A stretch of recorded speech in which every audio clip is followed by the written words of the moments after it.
Okay, I just want to welcome everyone. Thank you for coming. This is our third and final session in our financial literacy series. We are very lucky to have our speaker tonight, which I will let Jennifer Meyer introduce. But I just want to say a couple of housekeeping notes. At the end of the webinar, a evaluation survey should pop up for you guys to complete. If you, for some reason, don't hang around the whole time, which you really should, you'll get an email tomorrow with the survey link. So I'd appreciate if you guys give us your feedback. I want to note that, you're going to have a couple opportunities tonight to ask all of your questions. I highly encourage you to ask them through the Q&A. Jennifer will go into that a bit more with you guys. But I can see we have participants outside of our fellowship, so thank you all for joining us. And we have some of our early fellows, so I'm glad you guys are taking the opportunity to sort of get a handle on the very cumbersome task of understanding your federal benefits and retirement packages that are available to you. So I will turn it over to Jennifer. Awesome. Thank you, Alexandra, for having us. And welcome everybody to today's webinar on financial planning and your TSP for federal employees.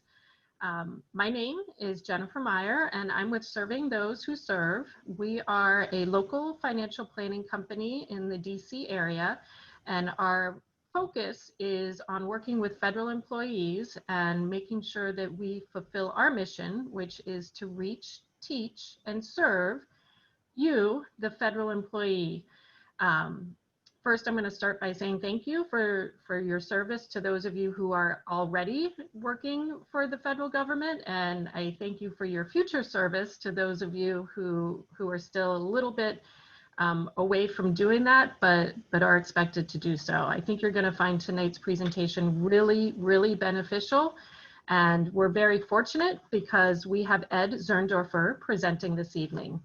So Ed is a retired career Fed himself and has been working for over 20 years to ensure that federal employees have an understanding of their benefits and are making better retirement decisions.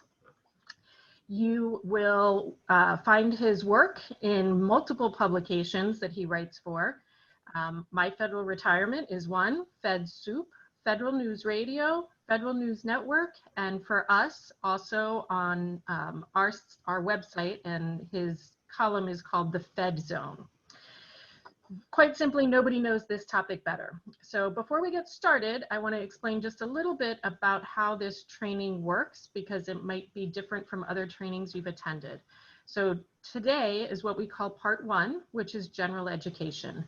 We also offer a part 2, which is personalized education. What we have found over the years of working with federal employees is that many employees attend multiple events but still don't understand how their benefits impact their personal situation and their family situation. So that's why we created part 2. And I'll definitely talk a little bit more about part 2 and how that works as we go through this evening. But a couple bits of housekeeping. As Alexandra said, we are going to break about every 45 minutes and have a live Q&A session where Ed will answer your specific questions. So if you would, during the course of the presentation, just type your questions in the Q&A box at the bottom of the screen. And again, we'll break every 45 minutes and we'll do about 15 minutes of Q&A, and then we'll take a 10-minute break. Next, in keeping with our mission and in the interest of full disclosure, I want to make you aware of just a few things that our firm requires us to give as disclosures. So first, Serving Those Who Serve has sponsored this educational session, and we are bringing Ed to you. Ed is not here to solicit, and today's purely going to be educational. Lastly, we are not part of OPM. So again, I'll be back a little bit later to talk about the whole process, but without further ado, I'm going to introduce you to our speaker this evening, Ed. And as I mentioned before, Ed is a retired career Fed himself. He's been helping federal employees for over 20 years make better decisions about their retirement and plan for, or better decisions about their benefits and plan for a better retirement. He's a certified financial planner, a chartered life underwriter, a chartered financial consultant, a certified employee benefits specialist, an enrolled agent, and a chartered federal employee benefits consultant. He is a member of the Maryland Society of Accountants, the National Association of Enrolled Agents, the International Society of Certified Employee Benefits Specialists, the Financial Planning Association, the National Association of Health Underwriters, and last but not least, the Society of Financial Service Professionals. Needless to say, you have an expert speaking to you this evening. Ed, I will go ahead and turn it over to you.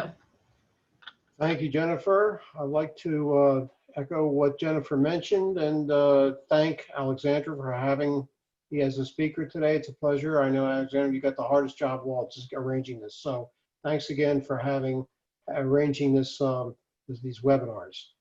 Good afternoon, everyone. Hope everyone is doing well. This is the second webinar I'm presenting, and the title of which is Financial Planning and the TSP. Please realize there are many aspects to financial planning, but the emphasis today is going to be on investing and the TSP, investing in the TSP. One of the things I do is try to educate individuals, young people, people in mid-career, people close to retirement, people in retirement, in terms of how to save, how to invest. I'm not a salesman. I used to have a securities license. I want to point that out. And I got rid of my securities license. And one of the reasons I got rid of my securities license is I'm a terrible salesman. I can't sell. I'm not a salesperson. I'm a planner. And what I try to do is try to educate individuals on how they should be investing their money, making sure that they're doing the right things. There's a lot of preparation that goes into saving money. You have to really be financially ready to do this. And you'll see in the course of this, the first part of today, we're going to talk about some of the things you need to be doing to make sure that you really, truly can afford to invest, to save. And we'll talk about different types of investments. We're going to be talking about IRAs. And the last thing we'll be doing today, in the last hour, will be on the Thrift Savings Plan. The Thrift Savings Plan is a fantastic savings plan that is available to federal employees. And I always say that federal employees should take maximum advantage of the TSP, putting the maximum possible in year out. And once they do retire from federal service, make the most of it in retirement. So with that, let's go ahead and get started. We really cannot talk about anything dealing with financial planning until we talk about your goals. When someone comes to me and says they want to invest their money, I always say, well, what are your goals? What do you want to do? And invariably, a lot of people say to me, I'm not sure. I really don't know. I heard that this is a good investment. Someone told me that if I invest in this particular product, I will be rich within 5 to 10 years. I said, that's not a good reason. You need to understand your goals here. If you're going to invest your money in any particular, in something in particular investment, whether it's a stock or a bond, a mutual fund, exchange traded fund, you have to ask yourself, where do I hope to be financially speaking as a result of buying this particular investment? The purpose of goals is the ultimate purpose of goals, develop a strategy, know where you want to be, financially speaking, 5, 10, 20, or 30 more years. I realize that people listening today are new employees. I'd like to set a goal here for you right now. I want to make sure that by the time that you're going to retire, let's say 25, 30, 35 years from now, that you will have saved enough money. When I say saved enough money, we're talking about TSP, IRAs, and outside investments. Now, let's talk about what we need to do to make sure that we can afford to save? Number one, we have to make sure that we have money left over at the end of the month to set aside for savings. Now, we're going to build our savings up here. We're going to start off relatively conservative. That is, talking about the need to have a basic savings account. And then we'll be more aggressive. We'll go into maybe mid to bonds that have, let's say, a 5 to 10 year maturity. We'll talk about stocks and stock mutual funds, getting more aggressive. But before we set aside the money, we have to make sure that we have enough money left over at the end of the month after we've paid our bills to make sure that we can really, truly afford to save. And to starters, we have to make sure that we have a budget. Question. Ask yourself the following question. Do you have a budget? Do you stick to your budget? If you don't have a budget, this is an absolute must. You know, when I did have my securities license, and people would come to me and say they really would like to start investing some money with me, I would ask them point blank, can you really afford to do this? Tell me, can you really afford to set aside money to invest for the long term? And they say, I think so. I said, well, prove it to me. He said, what do you mean prove it to me? Show me your budget. Don't show me your money, show me your budget. And they said, and invariably, one or two people would say to me, I don't have a budget. And you know what I would tell them? Go home, get a budget. And when you get a budget, come back and show me your monthly budget. And prove to me that you have, after you've paid all your bills, you have money left over at the end of the month. As new young employees, I'm sure you have many bills. You might have student loans. You may have just bought a house. You have a mortgage. Maybe you have daycare expenses. Both you and a spouse, maybe you're a single parent, you're paying for daycare. You have bills. Sure, you have bills. The question is, after you've paid all your bills, do you have any money left over? And the only way you're going to be able to make sure that you really can afford to save is to have that budget. It's never too late to have a budget. There's so many good budget programs. I personally use the Quicken household, the household budget, Quicken, the household budget, where it shows where you set aside the expenses, so you set up your expenses each month, what you expect to spend. You'll be paying your bills. You have certain expenses, and you budget yourself for those expenses. And at the end of the month, you look at your checkbook, you look at your charges to see what you actually spent, and take the difference between the budgeted amount and the amount that you actually spent. You take the difference. Hopefully, the difference between the budgeted amount and the amount that you spent is a positive number. If it's a negative number, that means you overspent. We're hoping that at the end of the month, after all the bills are paid, you have money left over, and that's the money, that's the amount of money that you really can afford to save. Now, please realize that as federal employees, when it comes to the TSP, which we'll talk about later, money is automatically coming out of your paycheck to go into the TSP. It's automatic. If you were hired within the last 10 years, ever since August 2010, when an individual was hired into federal service, 3% of their paycheck was automatically withheld and put into the TSP. 3%. They're talking about, it has not happened yet, it's going to change to 5%. I'm going to explain later on why it's so important it should be an automatic 5%.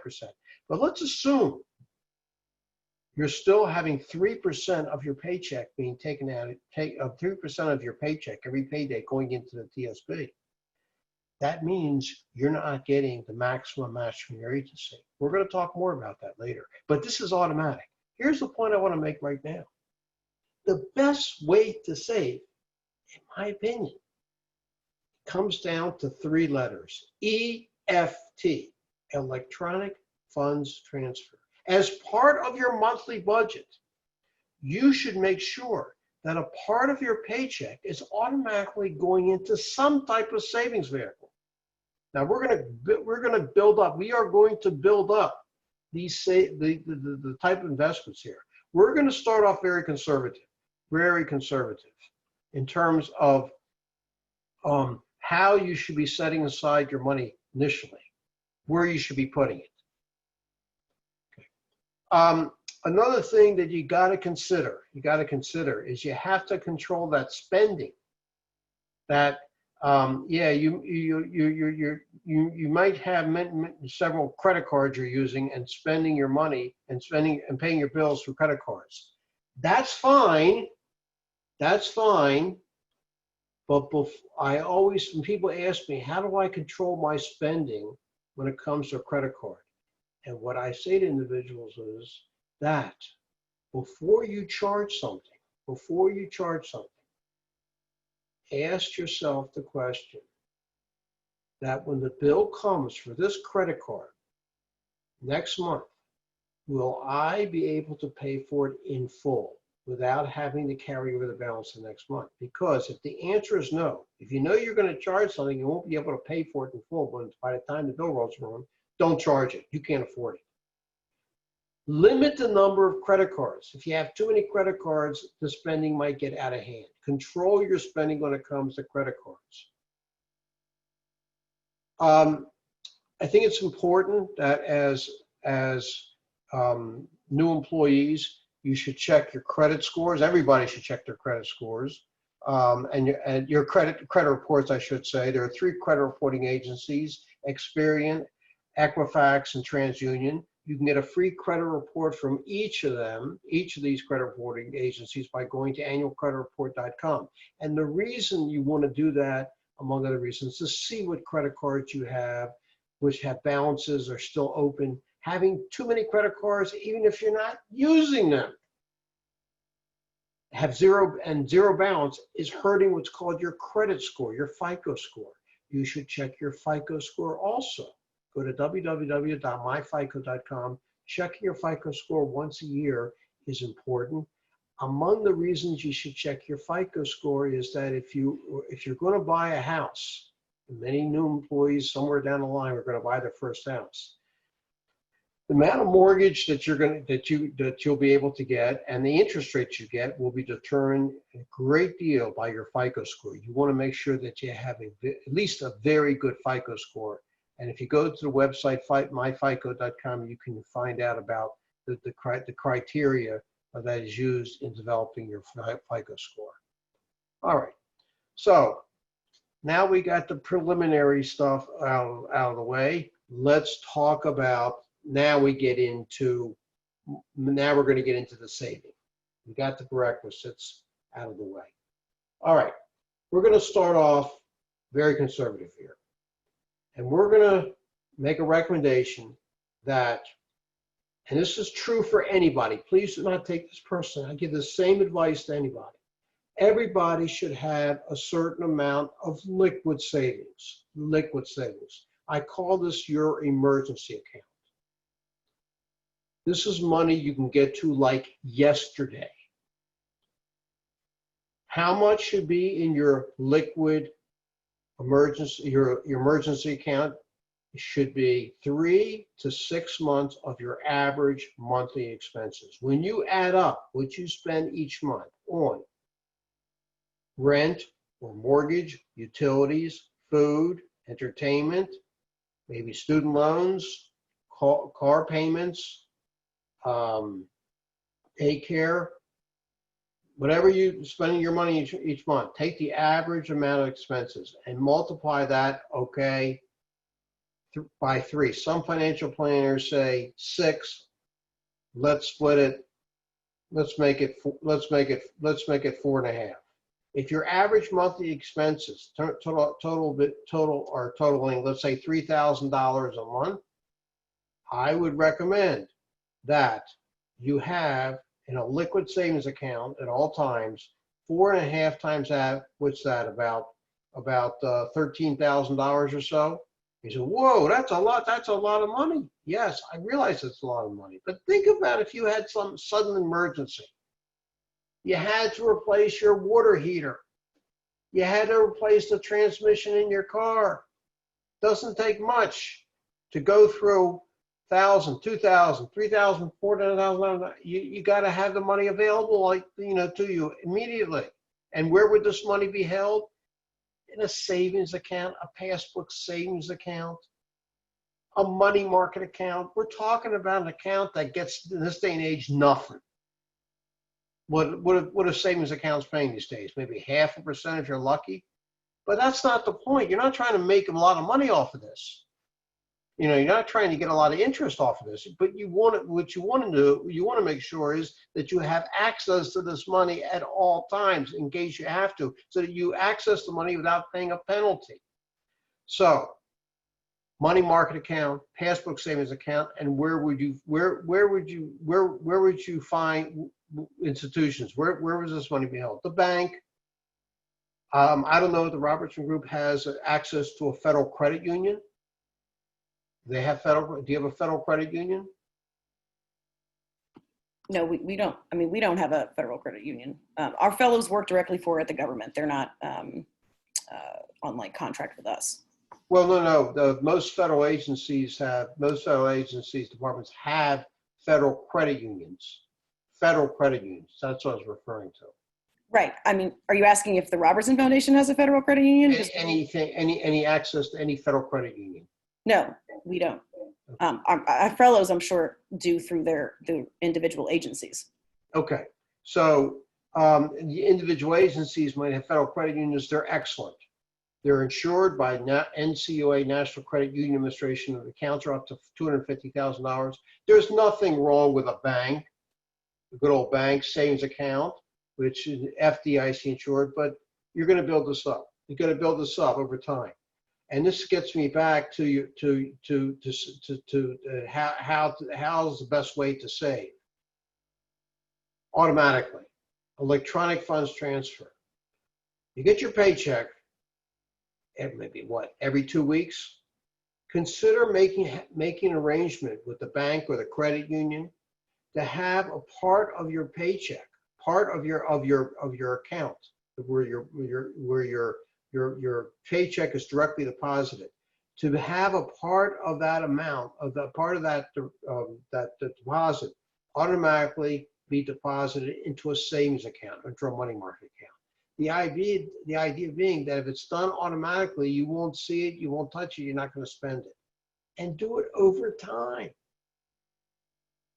Don't be embarrassed that you're only saving, let's say, $10, $15 every pay date and putting it into your savings account. When I started the government back in the 70s, back in the 1970s, I would put $5 a pay period into the Federal Credit Union savings account, $5. And over time, it did build up. The idea being that for many, many people, the hardest thing about this saving stuff is just getting started. So I recommend that individuals start off small. Don't try to break the bank right away. Don't put, let's say, $500 away every payday, probably more than eat up most of your paycheck. Start off small, and over time, maybe when you get a promotion, a step increase, something, then slowly put more money into your account. This is exactly what you're doing, by the way, with your TSP. A part of your paycheck is going into the TSP. It's automatic. Since you don't have to write the check out to the TSP, it comes out of your paycheck. This way, you're not going to spend it. It'll go directly to the TSP. So for starters, we need to build up your liquid savings account. And once we have the liquid savings, then we can get a little more aggressive. We'll talk about more aggressive things. Many of you are perhaps talking about buying a home. A home should not be considered to be an investment. Yeah, I'm talking about a place. We're talking about a place you're going to live in. You're going to be living in. Right now, if you're thinking about buying a home, it's definitely a good time. Prices have somewhat stabilized, and interest rates are definitely low. This is basically a good time of year to to buy. It's not a good time of year to sell because most people are not selling this time of year. So if you feel that you want to buy now, talk to people in your area to see where the good neighborhoods are. Maybe talk to a banker to see how much of a mortgage you could qualify for, because interest rates are definitely very, very favorable now. They're in the low threes and high 2%. I just want to say a few things this time of year. I'm really I really would be not do you a favor by not mentioning this. We are coming towards the end of the year. I want to talk a little bit about saving on taxes. Obviously, taxing tomorrow is the filing deadline for 2019 taxes. I hope you filed your 2019 taxes. But as far as 2020 taxes are concerned, things are not changing that much. And this brings me to the TSP. We're going to talk about later on the TSP, but just remember that there are two types of TSP accounts. We have the traditional TSP. That's the TSP in which the contributions are coming from your gross salary. You're getting tax savings by contributing to the traditional TSP. And then we do have the Roth TSP, in which there are no upfront tax savings when you contribute to the Roth TSP.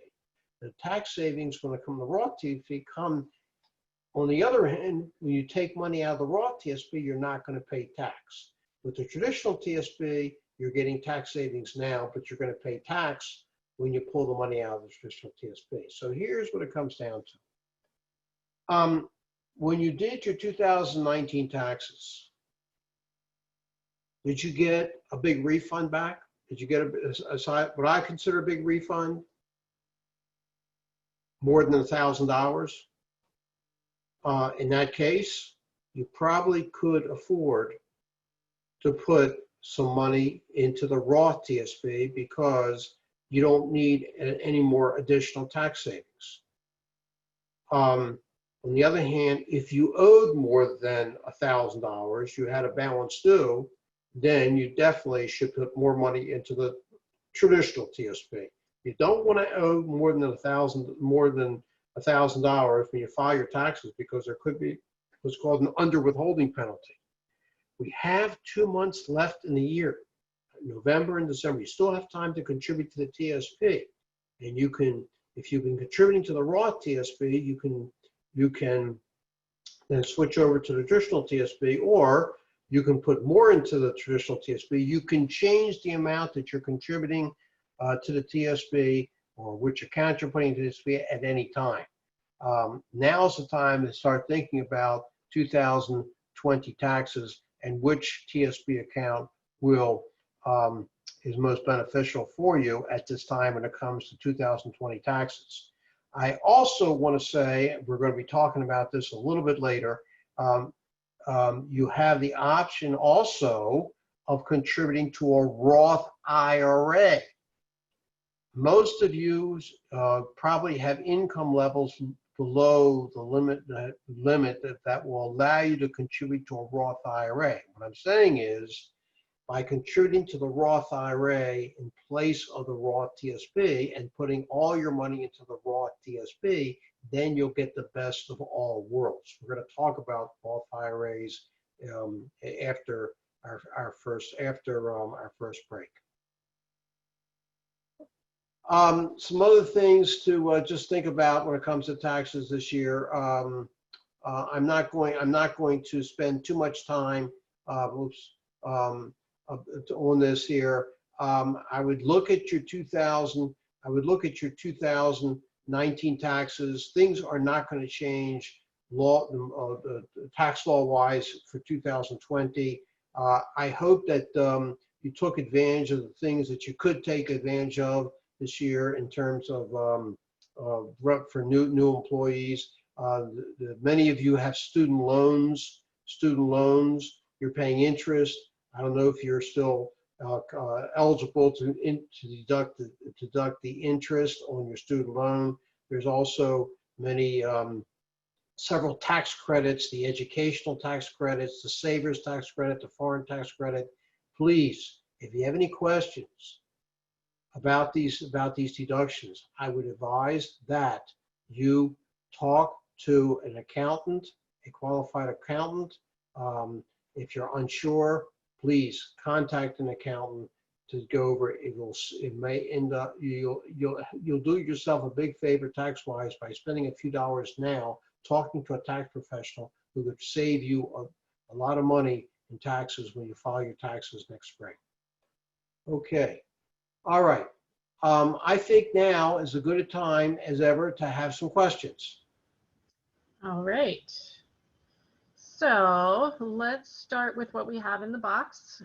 We have two, but if people have additional questions, please feel free to go ahead and type them in.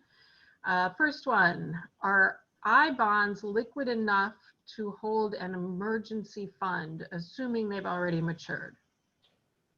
Good question. The answer is no. I bonds, these are types of U.S. savings bonds, are really not meant to be for liquid investments. They're really meant to be held for at least 10 to 15 years to really make them worthwhile. They're not liquid investments. Okay. Is it a bad strategy to contribute to both the Roth and traditional TSP? The answer is it depends if you are eligible to contribute to a Roth IRA. I will talk more about that because if your income level is low enough, you will be allowed to contribute to a Roth IRA. And the reason the Roth IRA is a better choice compared to the Roth TSP is the Roth IRA is the only type of retirement account you never have to take out. I mean, it's not subject to what's called required minimum distributions. The Roth TSP is. Now, granted, you can transfer your Roth TSP to a Roth IRA. But my philosophy has been this: while an employee is still able to contribute to a Roth IRA, they should do so. But when they reach the point of their career where their income is too high that they're not allowed to contribute to a Roth IRA, at that point, they can start putting money into the Roth TSP because the Roth TSP has no income limitations like the Roth IRA is. And the beauty about that is the Roth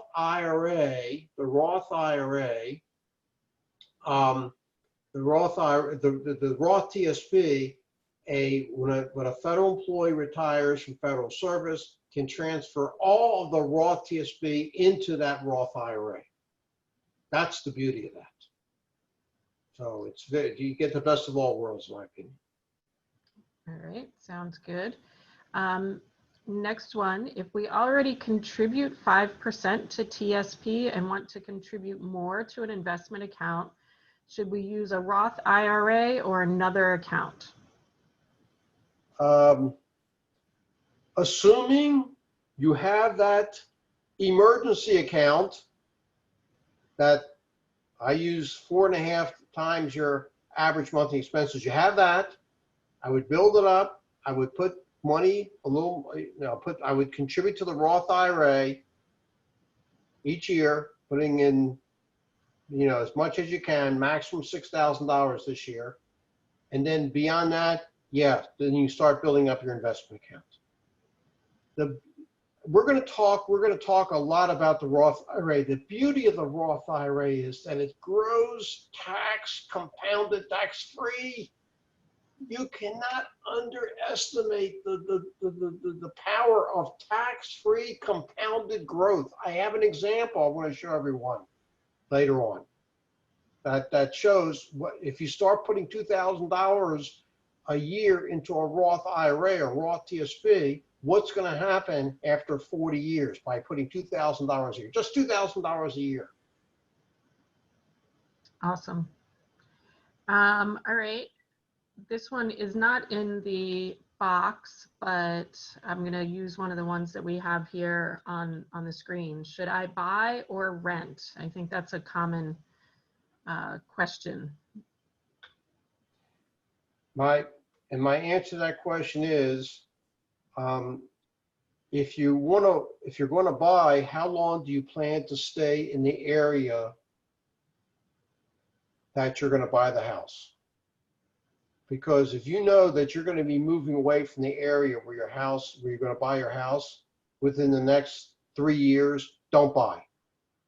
Because between the closing costs to buy the house and the closing costs to sell the house, you're going to lose out. Real estate does not appreciate in value over less than 3 years, to the point that you're going to make any money by buying and selling within a 3-year period. Those days are long gone. Mm-hmm. Awesome. And Alexandra, I don't know if you can answer this. Maybe it's a little bit more of a logistical question. Somebody that logged in late to the Zoom, are they going to receive an email of the presentation? We will make the recording available on, through our website. So, all of my fellows will, get an email about the video. Terrific. I thought that was the case, but I wanted to make sure. Sure. Ed, let's do one more. Sure. Because we don't have any other ones in the box at this point. Let's talk a little bit about managing those TSP contributions while on a tight budget, right? And I know we talk about how important it is to, at a very minimum, get that 5% in so that you get the full match. Any other thoughts on how to manage that? Yes, I do have thoughts. Invariably, when individuals contribute to the traditional TSP, they put more money into the traditional TSP. They forget about the federal and state tax consequences of contributing to the traditional TSP. Namely, by contributing to the traditional TSP, you're getting an instant tax break. And the best way to explain is to give you an example. I'm going to say it slow. Let's suppose an employee is putting $100 into the traditional TSP, $100 into the traditional TSP in a given pay period.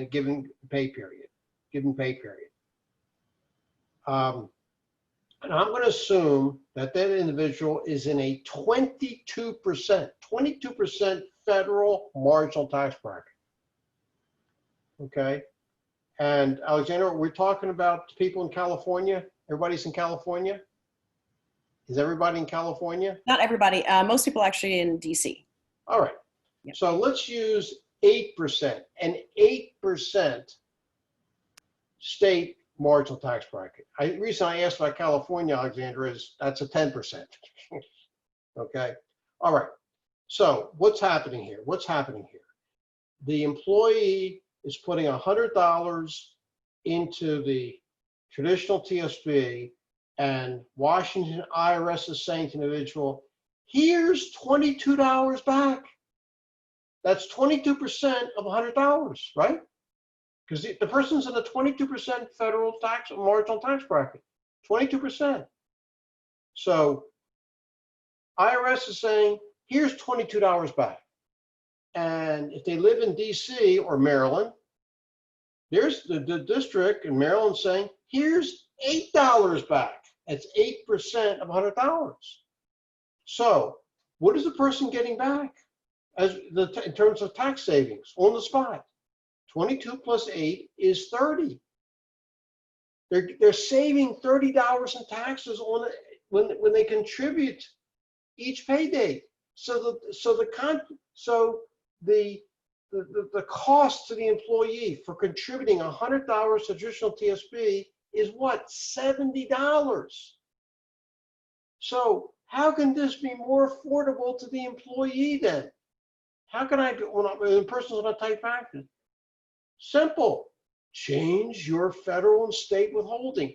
make sure that you're having fewer taxes being withheld. Everybody seems to love big refunds. They're smiling when they get, oh, I got a big refund.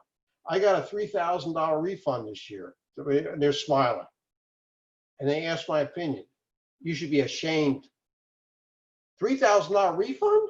You realize the government was holding your money for a whole year and they gave it back to you with no interest? Why can't you take advantage of that each pay date and have fewer taxes left over? But then I'll get less of a refund. Yeah, I know that. With your refund, you got nothing to show. When you change your withholding, you ask for less tax to be taken out. That means you're going to have more money available to you each pay date. That's the idea of withholding. You can claim more, you can claim less, to have more taken out or less taken out. If you're putting money into the traditional TSP, you want to have less federal and state tax taken out because you are entitled to that tax break. That's why it's pre-tax. You don't want to wait to the end of the year to get the refund. I just want to share a true story. I still have a client, but a couple of years ago, this gentleman, he came to me to have his taxes done, and he a young man, single, and he said to me, I think I have everything. He's a federal employee. He was like in his 12th, 15th year, something like that, like almost like a mid-career. And he was completely organized. He had everything. And he said to me, if I'm getting a refund, can you make sure that the refund is directly deposited into my IRA? You know, when you have your tax, when you file your taxes and you're getting a refund, you have the option of having your refund directly deposited into your IRA. That's an option. So I said to him, I definitely will let you. I'll definitely do that. Just give me the account number, blah blah blah. So he had an IRA invested in Vanguard. He gave me an account number. So I did his taxes, and he called me up and he said, are they ready? I said, yep, they're all set. Come over. He came over and he said, how did I do? I said, lousy. You mean I owed money? I said, no. You got a $5,000 refund. $5,000 refund. And you put that into my IRA? I said, yeah. He said, why don't I do lousy? I said, you know that IRA you're invested in with Vanguard? It's a stock fund. It's a stock mutual fund. I've looked it up. That fund got I think it was the year 2015. It got, for the year, it got like an 18% return for the year. He said, I don't understand why you're saying I did lousy. I said, the $5,000 that went into your IRA, did you get 18%? He said, no. I said, you know, if you would have changed your withholding a year ago, starting a year ago in January, to have approximately $400 less in taxes taken out, that $400 could have automatically gone from your paycheck. You could have set up with Vanguard to go into your IRA. Dollar cost averaging, dollar cost. That's exactly what the TSP does. This way, the money would have gone into the IRA at Vanguard, getting dividends, getting capital gains, earning throughout the year. You got nothing to show for it. So what I'm saying is, changing one's withholding, having fewer federal and state taxes out if you are putting money into the traditional TSP is a good idea. It'll make it more affordable. If you're on a tight budget, this will help. This will allow you to be able to contribute more to the traditional TSP. Now, when it comes to the raw TSP, forget it. You can't do that because the raw TSP is after-tax dollars. So this is why I always advise individuals before they put more money into the traditional TSP, look at their federal and state withholding. You can never underestimate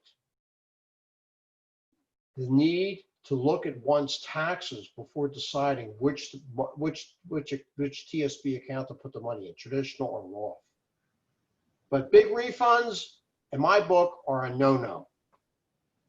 Okay, you're not gaining anything. Awesome. So let's follow up on that with a question that just came in. So how should I change my withholding? What is recommended to maximize it? I'm a single household. Okay. I would have to know all the specifics, but I'm going to ask you to do is to go to the IRS's website. The IRS has updated their W-4 calculator. And this would be a good time of year to do this. Go to www.irs.gov and under keyword put W/4 calculator. And they have an easy to use calculator now. If you can't do that, you know, it might be worth your while. Spend a few hours, talk to a tax professional who will do this for you. You have 2 months left in the year. This is crucial. We're getting down to the crucial time now as far as withholding is concerned in terms of saving on taxes for 2020. Please, very important. Alexandra, this webinar couldn't have been better timed. Absolutely. All right, there's one more in the box and then we'll take a 10-minute break. Because I think this is a good one. Should I focus on putting money in savings or paying off student loans as quickly as possible? Great question. All right, let's start off. Let's start this off again. Like I said, you got to have. All right, you got the student loans. Let's shoot for a three times your average monthly expenses. When it comes to 3 times your average monthly expenses in a liquid savings account, please establish that. You got to have that emergency account, okay? And then use every available penny to pay off the student loans as much as possible, okay? After you get that emergency account, please make every effort to pay off the student loans if you got to accelerate it. So important. You know, it's, and also think about maybe consolidating your loans, something like that will make it a little more affordable, consolidating your loans. I hope they're federal loans. They're federal loans, federal student loans. If they are private loans, please do not consolidate them because you'll ruin things. Please. I sent Alexandra. Did everyone get the Word document? Remember the Word document financial planning that I sent? You got the PowerPoint, but also I sent a Word document. Like the agenda? Well, not the agenda. It's actually a whole Word document entitled "Financial Planning for New Employees." No, I didn't send that out. Did you get it? I'll have to double check that I received that. I don't remember. I think because I sent it to Wes. But here's my point. In that document, I have a whole discussion about paying off student loans. Okay, a whole discussion. Okay, I will look for it and send it out to. And if you don't have it, I'll be more than happy to send it to you again. Okay, great. Okay, it's a Word document. In fact, I'm going to have some samples at the next break of some samples of some of the things that are in there. I'm going to bring it up on the screen after break. Awesome. All right. Well, I think that covers the Q&A that's in there for now. It's 5:54. Why don't we plan on coming back at 6:04? Okay, great. Sound good? Thanks, Sounds Ed. good. Thanks, everybody. Thanks very much.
Ed, Yes.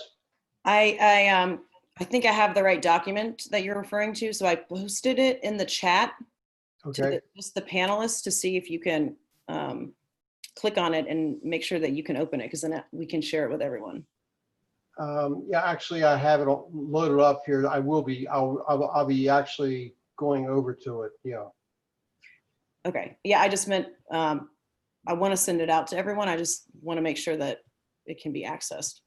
Yeah, Okay, I'm so going to try and look at it real quick. Great. Yep, that is definitely it. Okay, great. So okay.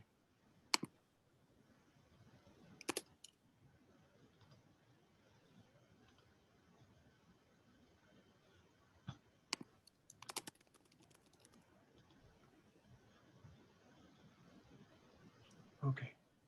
Okay.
All right, I have 6:04, so I'm going to go ahead and get us back. Before I turn it back over to Ed, I do want to just give a little bit of a further explanation on that Part 2 personalized education that I talked about at the beginning. Again, at Serving Those Who Serve, we've been working with federal employees for over 30 years now, and what we have learned is that many people come into these types of sessions with two questions. The first one is, what is the benefit and how does it work, is the second one. But then by the end of the day, or evening in this case, they have a third question, and that third question is, how does it impact me and my specific situation? And I think we've already established today that everybody has a little bit of a different situation, right? So your specific situation will dictate the best way for you to maximize your benefits. And that's what Part 2 is about. So Part 2 is 2 complimentary no obligation meetings with one of the advisors at Serving Those Who Serve. All of the advisors at Serving Those Who Serve are certified financial planners as well as chartered federal employee benefits consultants. So in these 2 meetings, the first meeting, and again, obviously they're all done virtually, the first meeting we kind of call data gathering, where we're going to talk a little bit about your goals, what your plans are in terms of how long you will stay with the government, for example, if you're a new employee, if you're planning to stay through an entire career and retire from the government, or maybe if you're thinking you might leave and come back to government service, we can talk through all of those options with you. So again, sort of first meeting is data gathering, and then in the second meeting, we will have prepared for you a personalized report that will have your numbers. So we take a look at things like what your projected pension might be. We take a look at your health insurance potential costs down the road. Obviously spend a lot of time on TSP and investment strategy. And another really important piece that many federal employees don't understand at the start of their career, that we find often trips people up later in their career, has to do with your federal employee life insurance. So we spend some time on that as well. And then of course, you know, we talk about all sorts of different topics, whether it's your Social Security, long-term care planning, all that kind of stuff. So when we talk about the personalized education, again, you have access to get some information from HR, and typically this report here that you see is what you might get from HR in terms of a benefits estimate. These benefits estimates have very good information, but they typically only show you a snapshot in time. Whereas our report will show you not only one scenario, but multiple scenarios. So you can weigh the advantages of staying in your federal career the whole way through, or maybe leaving and coming back. We can show you all of that. And again, this is something that this has to do with your health insurance, how those costs are likely to change over time. Your agency will give you a projection for a certain date in time, but our report gives you a projection of how your health insurance is likely to change over time. Social Security, again, there's sort of the age-old question is, when can I draw it? What's the best time for me? And for many new employees right now, the question is, should I even be counting on Social Security? And that's certainly a valid question, and we can talk through that. So again, just sort of summarizing, the report itself is something that you will take away. It comes in a PDF, and we're able to cover all of these topics for you. And again, I think probably one of the most important topics for you as a new or soon to be new federal employee is going to be how to maximize your TSP. Because what we have found over the years is that people that really maximize their TSP will be very well off when they're ready to retire. So it's really important that you get started early and you know what you're doing from the get-go. So that's kind of part two. I'm going to put up a poll here, and if you're interested in participating in the part two process, I'll just ask you to indicate yes. You will get a reach out from one of our scheduling people, and they will schedule an introductory call with one of the advisors. And again, everything is virtual right now. If you have any questions about it, certainly feel free to type those in the Q&A or the chat. And Ed, I'm going to turn it back over to you. Thanks, Jennifer. Thank you. Okay. Let's move on, being a little more aggressive with our investing here. We talked about the need to have a liquid account, 3 to 6 months of your average monthly expenses. If we're going to talk about being being aggressive, more putting money into things like stocks, bonds, mutual funds, etc. There are certain prerequisites here. You really have to be stably employed. Thank God federal employees are stably employed. No one's going to lose their job. You know, I just want to mention that last year, a year ago, December, January 2019, the parts of the federal government shut down. It's not the first time it's happened. The government shut down, unfortunately, several times, and with budget disputes in Congress, the administration and parts of the government shut down. And what really shocked me was the fact that many federal employees who were not able to work and they weren't being paid, turned to things like hardship withdrawals from their TSP account, or they filed for unemployment because they didn't have any liquid savings. This is the idea of liquid savings for a time that you may not be employed, whatever reason it may be. The government shuts down, you exhaust all your sick leave, you can't borrow any annual leave. You're on sort of you're on pay leave without pay. You got to pay your bills, so you need to have that liquid savings account. And of course, having a certain, an adequate amount of insurance, the important health insurance, other types of insurance that you need from day to day are necessary. Some basic rules of investing. Pay yourself first. We talked about that. Automatically, I use 3 letters, EFT. The best way to save is through electronic funds transfer, having a part of your paycheck automatically going to the savings account or to the mutual fund or to your IRA. You tell the bank, you tell the brokerage, you tell the IRA custodian what day of the month you want to have that money coming out of your checking account to go into that savings vehicle. If you can't see the money, you can't spend the money. If you can't see the money, you're not going to spend the money. Try to start as early as possible in terms of a saving. When you have your plan, start as early as possible, even if it's a small amount of money. For most people, the hardest thing for saving is just getting started. So start off small, okay? And please do not put away so much money right away that it's going to infringe on your lifestyle. You don't want to end up going into poverty because you're saving all your money.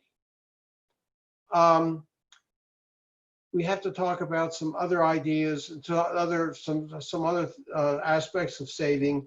How you invest your money depends on really 3 factors. With deciding what type of investment you're going to put your money on, and really comes down to depends on 3 factors. Your time frame. Is your time frame short-term, mid-term, or long-term? The reason I'm saying that is that if you have a very short-term time frame here, for example, your goal is to save enough money. You want to save for a down payment to buy a house within the next 3 to 5 years. Or you have children who are going to be going to college within the next 10 years, and you want to save money, whatever way that you're going to save money for their college education. You don't put your money in the stock market because that's too risky. You're more conservative. And people say to me, well, if I put my money into, let's say, short-term bonds, they don't pay anything. I realize that. But the thing is that there's very little risk. There's a little chance that you'll lose your principal because you're being more conservative. Please understand the risk-return relationship. If you want to get a higher return on your money, you have to be willing to take the risk. The shorter your time frame, the less risk you can really afford to take. If you're going to buy a house within the next 3 years and you're saving money for down payment, and you find for yourself a 3-year CD, you put, let's say, $10,000 into a 3-year CD, and you're going to use that money to help pay your closing costs. And the 3-year CD might be paying 2% if you're lucky now, 2%.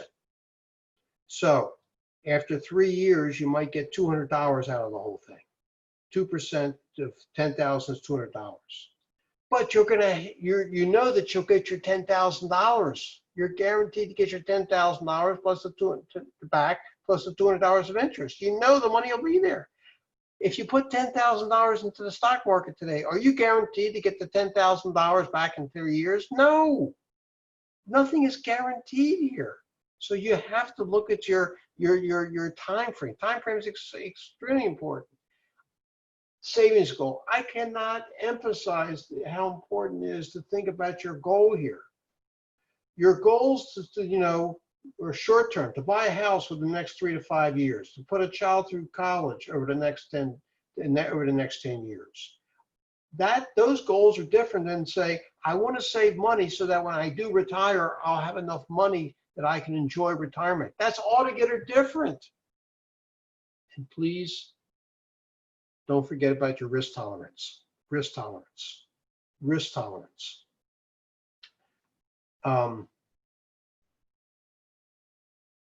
Not everybody can stomach the stock market. Not everybody.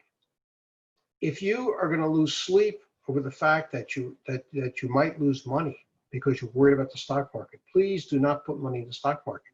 You can't lose sleep over this. Understand, this is your money. You have every right to feel the way you do. If you're willing to take the risk, then you will be rewarded, but only over the long term. How do I define long term when it comes to the stock market?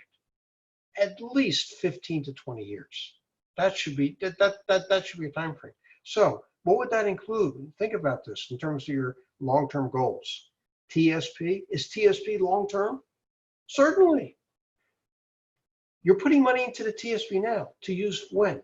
In retirement. When is retirement going to be? For most people listening, you're talking at least 20, 30 years from now. But it doesn't stop at that point. You know, when it comes to the TSP, like a 401k plan, like the classic 401k plan or a 403b plan. At one time, the conventional thinking was, as long as you're working, putting money into your retirement plan, it's okay to take the risk. Because all you're doing is putting the money in. You're not taking the money out of the plan. But when you get close to retirement, the time you're going to retire, let's say within 5 years of retirement, at that point, you get conservative when it comes to investing in the retirement plan. You put all your money into, let's say, the equivalent of cash, or like the TSP has the G fund. You know, that philosophy of getting conservative when it comes to investing in retirement, it could be for an IRA, it could be for the TSP, it could be for any type of retirement plan, was appropriate for people of previous generations. My parents, my grandparents, I lost 3 grandparents by the time I was 5 years old. Neither one of my parents made it to age 80, but here's my point. They didn't live long. Individuals today are living longer. They have to be more aggressive. They have to be willing to take more risk when it comes to their retirement, putting more of the money into stocks than previous generations because they're living longer. It is risky, but with the risk comes the reward of a higher return over the long term. Another principle of investing is diversifying. The worst thing you could do when it comes to investing your money is, for example, to put all of your money in one stock. Believe me, I'm not a stock guru. I'm not an expert on stocks. Don't ever ask me the question, what's a good stock to buy? I don't know. I just don't know. I don't have time to read earnings reports of corporations every quarter and read projections. I don't have time for that. I do talk to stock experts, and here's what they tell me, that if you really want to be truly diversified when it comes to owning stocks, because there are probably 8,000 to 10,000 stocks out there, probably in that order. You have domestic stocks, you got foreign stocks, you got within domestic stocks, you got what's called growth stocks, cyclical stocks, you got value stocks, all kinds of different types of stocks, and you got foreign stocks. You really shouldn't put more than 20 to 25% of your money into any one stock, because if you do, then you're really not diversifying. You really have to own a minimum of 25 to 30 different types of stocks in order to be diversified. Stocks definitely have advantages over the long term. They do better over the long term. I define as at least 15 to 20 years. Are there disadvantages of stocks? Certainly, there certainly are. They, just like they can go up, they can go down. People have to understand they're in for, in many cases, a wild ride, but if they're willing to stick it out, they should be rewarded over the long term. Nothing's guaranteed. Like they say, past performance is no guarantee to future performance. Bonds. Bonds. You hear the word bond a lot. What is a bond? A bond. A bond is nothing more than an IOU. When you buy a bond, it could be a corporate bond, it could be a U.S. government bond, you're loaning money to the person, or I should say the company or the government issuing the bond. And the corporation, the government, has to pay you back your principal when the bond term is over. Also along the way, since they have your money, they must pay you interest. They have your money. Now, think about a stock, on the other hand. A stock. Does the corporation, the corporation have to pay a dividend? Absolutely not. In fact, most stocks, in my opinion, do not pay decent dividends, if they pay dividends at all. On the other hand, bonds, the bond issuer must pay interest to the person who bought the bond, because the person buying the bond is loaning money to the corporation or the government. In fact, that's why most people do buy bonds. They want to get the interest income. But I will also tell you that bonds over long term do not grow like stocks do. Think about the TSP. We're going to talk about the TSP, after the next break. But the TSP does have 3 stock funds and they got 2 bond funds. Think about the following questions. At this point of your lives, when you're putting money into the TSP, you're not taking money out. What do you want out of your TSP? Do you want growth? Do you want your TSP to grow? Or are you taking income from your TSP? Think about that.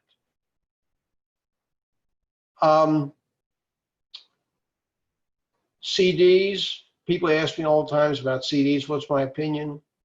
Again, what is your purpose to buy a CD? For something very short term, knowing you get your money back, get your principal back when the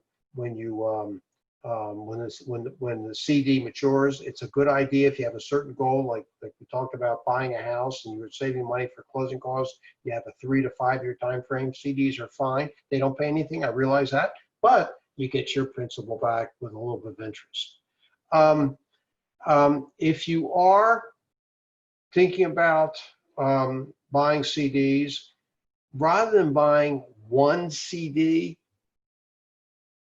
if you have $10,000 and let's say you have a 5 year time frame here that you're going to need this money, probably it's a good idea to think about buying what's called a ladder of CDs. What is a ladder of CDs? A ladder of CDs, let's say, is if you have $10,000 and you're going to split the $10,000 into 5 separate CDs, each $2,000. One CD will mature in 1 year. One CD will mature in 2 years. One CD might mature in 4 years. One CD might mature in 5 years. And one CD might mature in 10 years. They have varying maturing dates. This way, you limit the risk of what's called interest rate fluctuation, rather than buying just one CD with a given interest rate. It's called a ladder of CDs, a bank ladder, a ladder of CDs. An alternative to CDs, I find, is buying U.S. Treasuries, not savings bonds, but U.S. Treasuries. We're talking about Treasury bills, Treasury notes, and Treasury bonds. The good news about U.S. Treasuries, there's 2 bits of good news. Number one is we're talking AAA rating, AAA rating. We're talking about securities that are backed by the full faith of the U.S. government. Another good part of good news when it comes to U.S. securities that pay interest. The interest is only subject to federal income tax. Any interest paid by Treasury bills, Treasury notes, Treasury bonds is not subject to any state income tax. If you live in a state with a high income tax, like around here, Maryland, DC, some of you live in California, definitely you know what high income tax is. You're saving that state income tax. So take something like a 1-year Treasury bill, a 1-year Treasury bill. The interest that is paid is pretty comparable. And actually, it's called a discounted. But the discount rate on a 1-year Treasury bill is pretty close, or a 6-month Treasury, or a 6-month Treasury bill is pretty close to what the interest rate paid on a 6-month CD or a 1-year CD would be for the discount rate would be on a Treasury bill.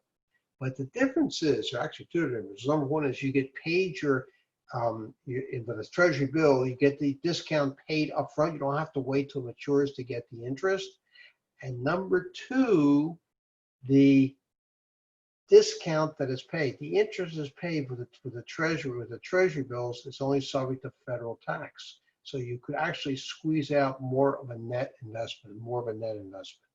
So again, you get information about U.S. Treasuries by going to the Treasury website. It's www.ustres.gov.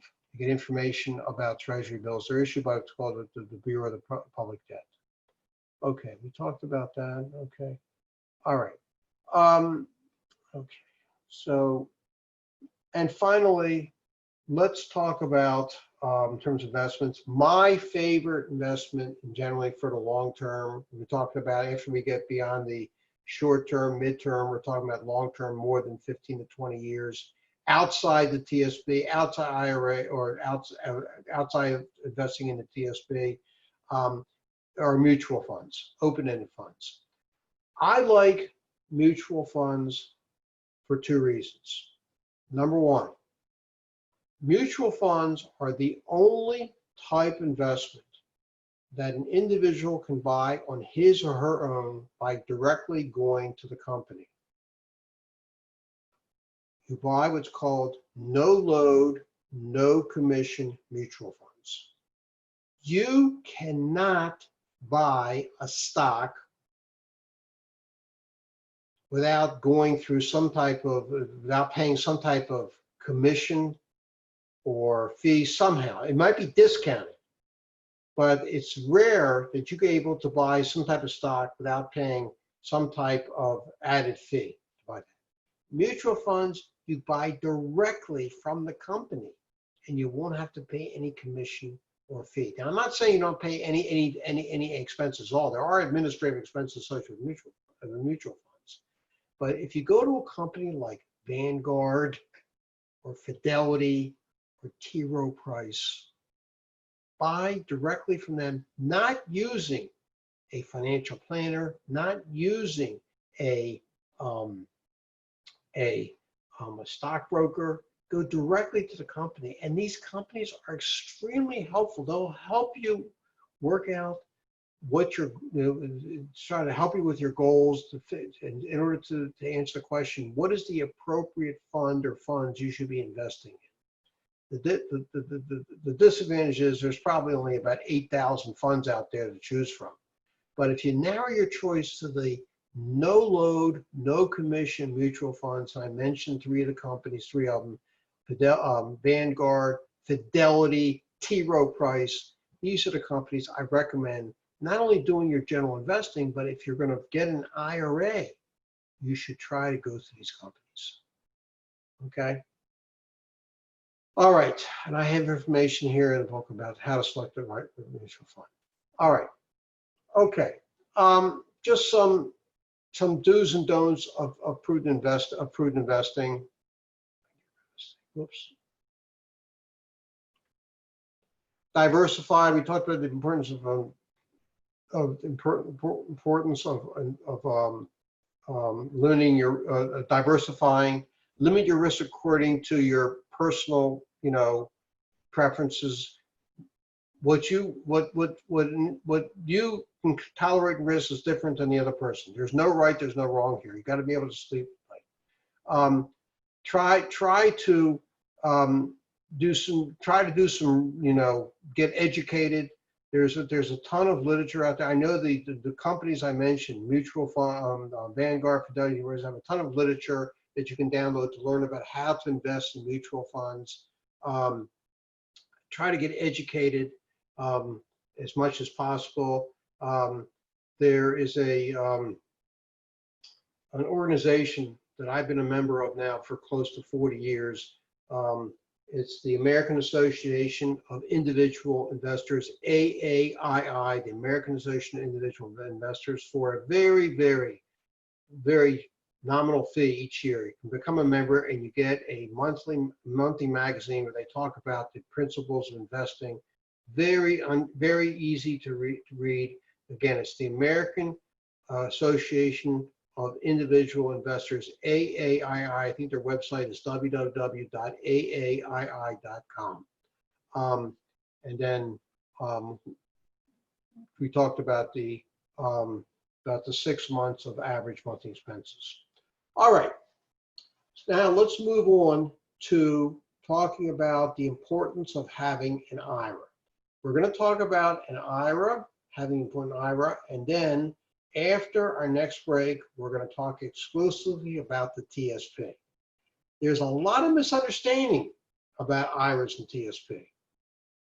I've heard this from federal employees. I've heard this.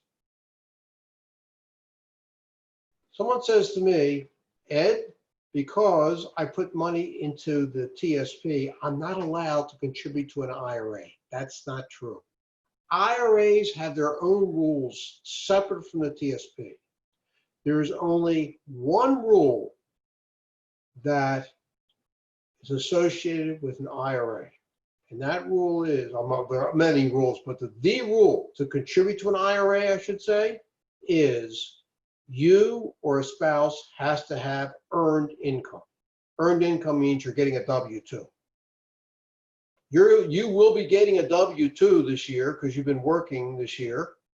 And in January, you're going to get your 2020 W-2. That means that you, and if you have a spouse, whether your spouse is working or not, you could have a stay-at-home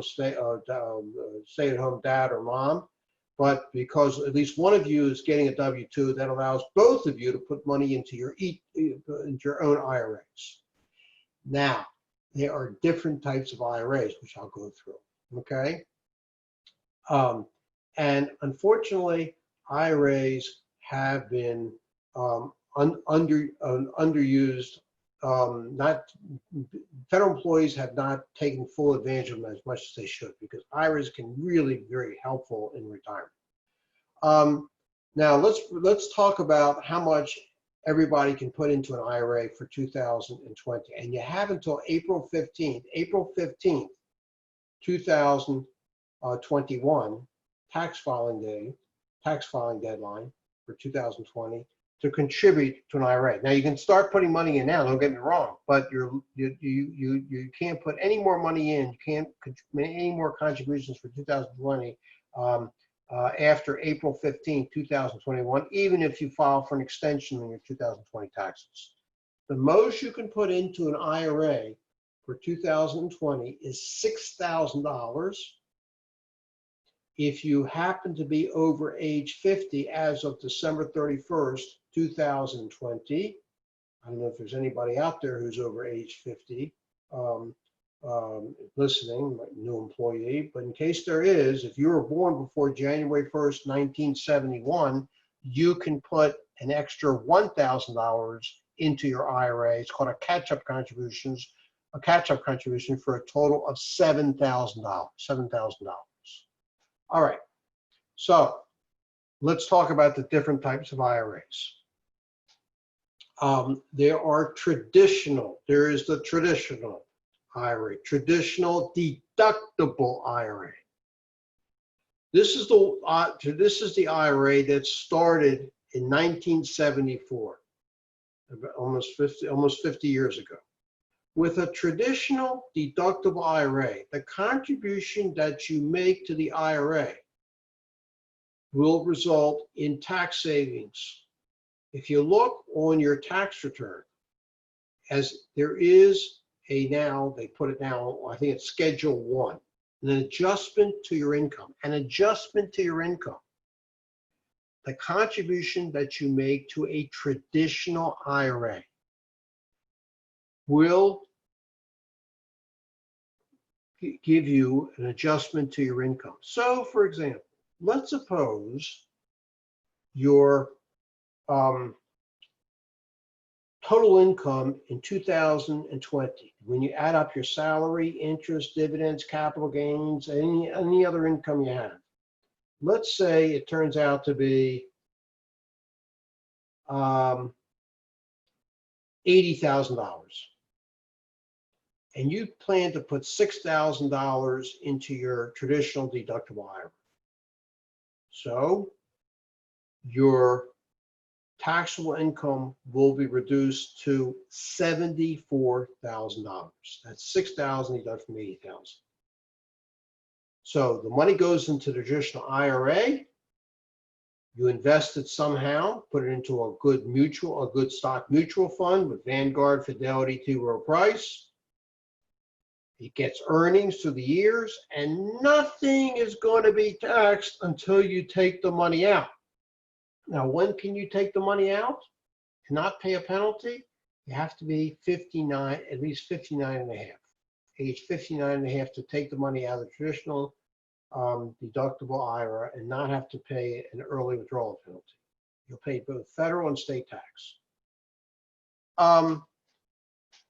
IRAs can also be used along the way in case of emergency. If you have a medical emergency, okay, to the point that your medical expenses exceed 7.5% of your adjusted gross income, then you could take money out of your IRA and not pay a 10% penalty. You'll have to pay tax. You can take the money out of your IRA to use for closing costs for your first home. Again, pay tax with no penalty. My opinion, you shouldn't be putting money into an IRA for these reasons. You should be putting money into the IRA for your retirement. Okay. Now, can you put money into a traditional deductible IRA? Well, back in 1986, Congress changed the rules. And here's what Congress said. Congress said that if an individual is covered by a pension plan, and federal employees are covered by a pension plan, whether it's FERS or you're putting money into the TSP, you are covered by a pension plan. And if your adjusted gross income is too high, you're not going to be allowed to contribute to a traditional deductible IRA. I have a feeling that given the limits, which I'm not going to go over here, but I have a feeling many of you have incomes that exceed the limits that will not allow you to contribute to a traditional deductible IRA. You always are able to contribute to what's called a non-deductible traditional IRA.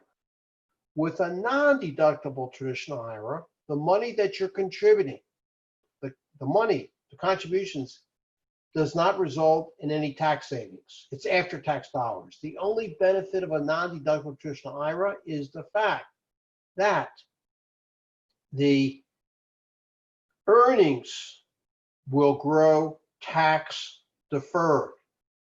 so that when you pull the money out of the non-deductible traditional IRA, again, after age 59 and a half, you only have to pay tax on the accrued earnings. The contributions were already taxed. IRS is not going to tax them again. In my opinion, it's not really buying you much. Now we move on to the third type of IRA, and that is a Roth IRA. I love the Roth IRA. Why is the Roth IRA so great? With the Roth IRA, the contributions that you're making result in no tax savings. You're using after-tax dollars to put money into the Roth IRA. Money goes into the IRA, it goes into the account. You get earnings just like you do with the traditional IRAs, but here's the difference. Those earnings you're accruing in the Roth IRA are not going to be taxed when they're withdrawn after 59 and a half. Everything coming out of the Roth IRA is tax-free. You don't have to worry about paying taxes. You're talking about putting money in something that's getting tax-free compounded growth. This is something you have to consider down the line. Right now, tax rates are relatively low. Right now, we have tax rates that were lowered as a result of the Tax Cuts and Jobs Act of 2017. But tax rates are eventually going to be going up. I'm encouraging people to think about what they're going to be, what life is going to be like down the line, 20, 30, 40 years from now, when tax rates are going to be higher than what they are now. If they have a Roth, or they have most, their retirement savings in Roth, who cares what tax rates are? Because everything coming out of your Roth accounts is not going to be taxed. You're talking about growth. I am going to switch over here because I wanted to show everyone something here. The beauty of, if I lose you here, I promise to come back. Let's see if I do this correctly here. I'm going to have to share the screen. Go back to share the screen. So we go back here. I have to bring up another one. So how am I going to get back? I need to go back to share the screen again. So Alexandra, let's see how I get back. I want to share the screen. Should be at the bottom of your, if you go up to the top, Ed, where it says view options, maybe View options. do you need to show video, or I think they call it show. Here we go. New share. Here we go.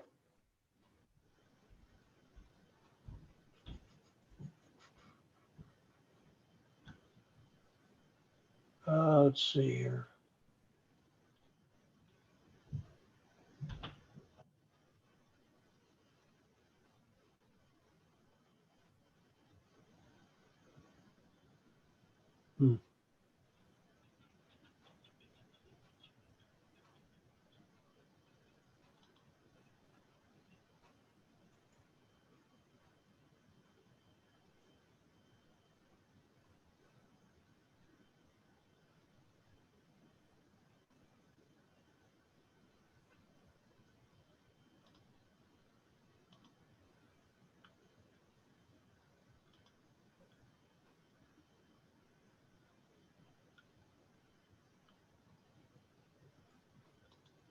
I think I'm going to have to come back while we're doing break. I'll try to come around. I'll tell you what, can we do questions now? When we come back, I'll make sure when I come back, it'll be up.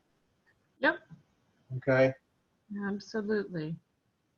All right, so we only have a couple here in the box, but they're good ones. So on risk tolerance, many of us, especially millennials, are permanently more risk-averse investors after having experienced the global financial crisis and Great Recession, just as our careers were starting. Do you have any advice for how we can think more objectively about risk in investment when we are early in our careers? You're not, as millennials, please keep in mind, this is not the first time there's been any type of crisis in the stock market. The stock market's been around for probably about 130 plus years. And there's always been ups in the markets, there's been downs in the market. You got to think long term here. Time is on your side. You cannot let any short-term dips in the market discourage you from having a long-term outlook in the market. And you just have to say to yourself, I know it's discouraging what's happening in the stock market, you know, whether it's the Great Recession or the COVID or any excuse for the market to go down, it will. You got to ignore it and just hang in there for the long term. Okay, you just can't get discouraged in the long term.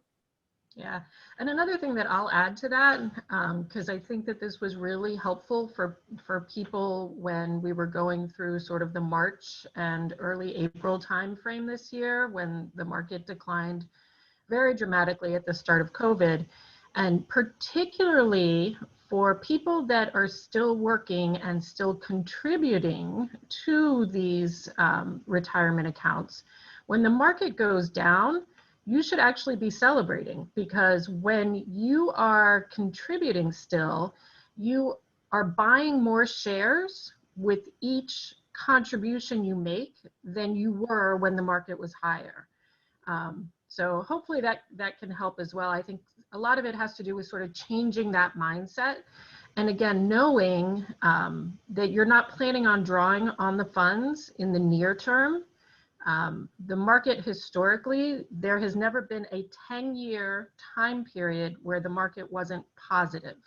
Now, obviously, it's different degrees of positive, but it has been positive over every rolling 10-year time period. So hopefully that can help. Next question, Ed, assuming an age of 30, given the longer time horizon until retirement, wouldn't it be more advantageous to max out your IRA as a Roth given the expected gains? It also has the added benefit of the annual contributions availability as a backup emergency fund. Any necessary pre-tax deductions could be pushed to a traditional TSP instead. I encourage the newer employees, the new employees, to do that. In fact, to max out their Roth IRA, and to put money and to max out as much as possible the traditional TSP. And the reason I say that is what's called tax diversifying. You're getting tax savings now with the traditional TSP. You're saving on taxes now by contributing to the traditional TSP. You're going to get tax savings later with the Roth TSP. So you get tax deductible. That's the traditional TSP. You get tax-free, which is your Roth IRA, tax-free. But just keep in mind, I think I mentioned this earlier, that the Roth IRA has income limitations. For example, this year in 2020, if you are a single person and your adjusted gross income is over $139,000, you are not allowed to contribute to a Roth IRA. If you're a married person and your combined income with your spouse is over $206,000, neither you nor your spouse can put money into a Roth IRA. What I'm saying is, new employees probably are not close to those limits. You still can put money into Roth IRAs, but as you advance in your career and your salary goes up, you may reach the point that you're not allowed to contribute to a Roth IRA because your income is too high. At that point, you should be putting money into the Roth TSP, because the Roth TSP has no income limitations. So you could be contributing to the Roth TSP the equivalent of what you could be putting into a Roth IRA, And then once you retire from federal service, you can transfer your entire Roth TSP account into your Roth IRA, and you've accomplished everything you needed to do. So take advantage of both right now, the Roth IRA and the traditional TSP, and get all your tax savings in one little package. Awesome. And there was one more question in the box, but I think you kind of just answered it. The question is, what are the advantages, disadvantages of contributing to Roth IRA versus Roth TSP? And I think the answer is, do the Roth IRA while you're eligible to, because there are income limitations on the Roth IRA. And then once you aren't able to contribute to Roth IRA any longer, then the Roth TSP becomes more advantageous because there's no income limitations. Well, I like to take it one step further. Remember I was talking about the tax savings earlier, the $100 of putting in, and you're in a 22% tax bracket, federal, and 8% state. That's a total of 30%. You're saving that $30 every pay date by putting money into the traditional TSP. How about doing this? How about taking that $30 automatically going in and having it directly deposited into your Roth IRA? Use the tax savings. Instead of waiting for the big refund come spring, each pay date, have the money coming out of your checking account, the tax savings, to dollar cost, to put directly into your IRA and your Roth IRA, and let it grow. So what's happening is Washington, DC, Annapolis, Sacramento are helping to fund your Roth IRA. Cool. Yeah, I like it. I like it. And there's another question in here, and this might be something you're going to address after the break, but I'm going to give it to you so we can start thinking about it anyway. Can you talk a little bit about specifically the I and F, as in Frank, funds of TSP? I've looked at historical and recent growth trends for these, and they seem to perform worse than G without the mental tranquility G provides. I like how you say that. When would F and I funds be something to think about? Let's hold the question. Till we get to the TSP. I will talk about the funds. They're entirely different than the I fund is entirely different than the G fund. The I fund is an equity fund. The G fund is a bond fund. The F fund is a bond fund, but it's different than the G fund. Got it. All right. Yeah. So I knew we would be talking about that more after break. One last thing, and this appeared in the chat box, so I want to answer this one. Somebody asked, who is putting this webinar on? And I do know you guys get tons of invitations. So my company is Serving Those Who Serve, and we are a financial planning company that focuses on the federal employee market, so to speak. And the follow-up question was, is it only for federal government employees? And I would say that the answer to that is not necessarily. You certainly don't have to be a federal government employee at this point, but I think that it is designed more so for current federal employees and potentially future federal employees. So I don't want to kick anybody off, but that is sort of the group that I think this is most appropriate for. So that looks like all the questions we have right now. It's 6:54. How about we come back at 7:04? We'll do one more session and then we'll have a last Q&A. I'm going to actually launch 2 different polls during this 10-minute break, and they'll both be up for about 5 minutes. 5 minutes for the first one, 5 minutes for the second one. Before you walk away, if you wouldn't mind taking a look at it and answering it, and then when you come back, if you would answer the second one, that would be terrific. So here's the first poll, and we'll see you guys at 7:04. Great.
All right, Ed, I have 7:04.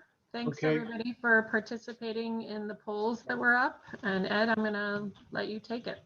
Uh, okay, Jennifer, thank you. Is that my page up there? The page up? Yeah, it looks like the Word document. Word document, is it up? Yep, Where it says value of Sam's IRA? yep, it's there. Okay, great. Okay, thanks very much. Welcome back, everybody. Okay, as promised, I wanted to give everyone an example of how IRA contributions can grow tax deferred, tax free, compounded over time. And I have a very simple example here.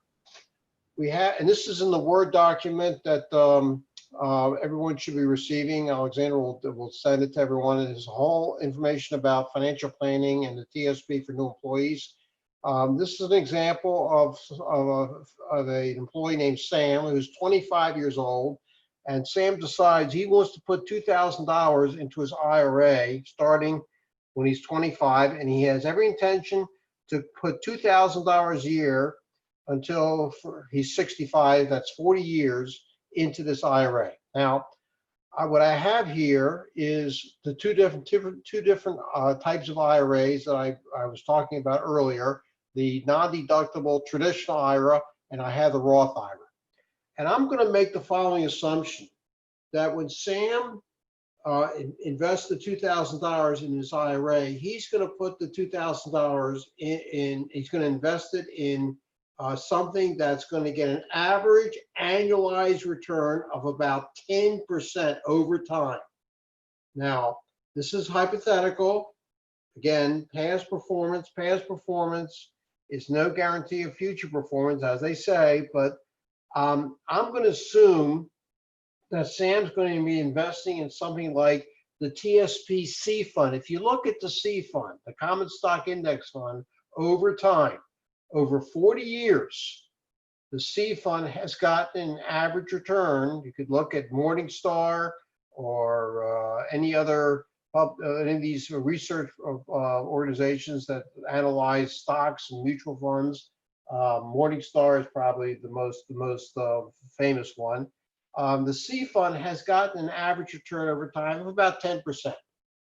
All right, so here Sam is 25 years old. He puts his first $2,000 in to either the non-deductible or Roth IRA, and he does it when he's 26. But notice here, the value of his IRA is going up over time. He's not paying any tax on the earnings. It just keeps growing and growing and growing. And then when Sam, by the time Sam is 70 years old, I should say, by the time he's 65 years old, he would have invested, 40 years at $2,000 a year. That's $80,000. But the $80,000 has grown 10% average return over time, not getting 10% every year. This is just average, some years up, some years more, some years less, but over average 10%.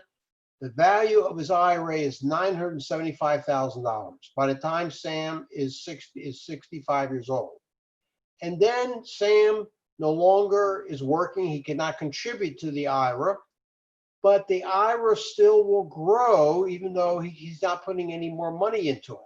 So by the time Sam is 70 years old, Sam's IRA is equal to $1,583,591, either the non-deductible traditional IRA or the Roth IRA. Makes no difference. The reason I stopped it at 70 at this point is because what happens when you turn 70 and a half under the law that was changed, under the Secure Act that changed? Individuals, when they reach 70 and a half, they must start taking money out of their traditional IRAs, not Roth IRAs, but traditional IRAs. The new law, the Secure Law, says now individuals who were born after June 30th, 1949, they must take money out of their IRAs. They're subject to what's called required minimum distributions, starting when they're 72. So I'm using the old law here. Let's assume that Sam was born before July 1st, 1949.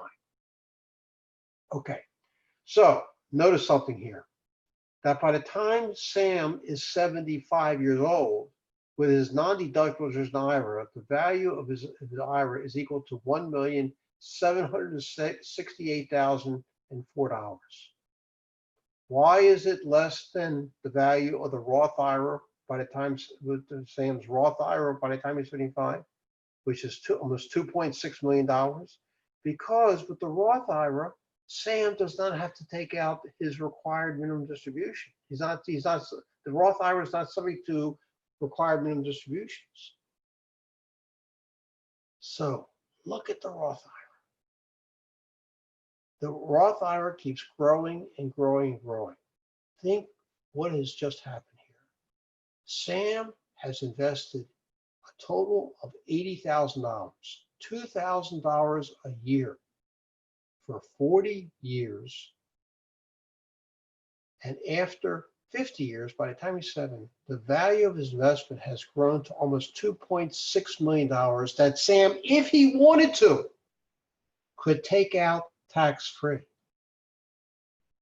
$2,000 a year that you could be putting into your Roth IRA or Roth TSP.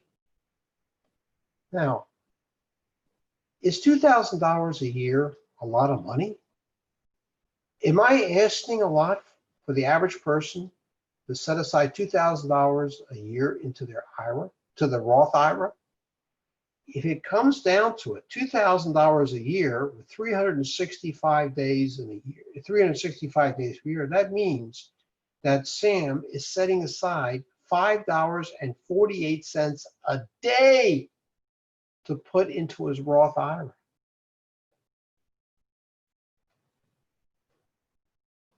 Think about how much money we all waste on a given day. How much money do we waste on a given day?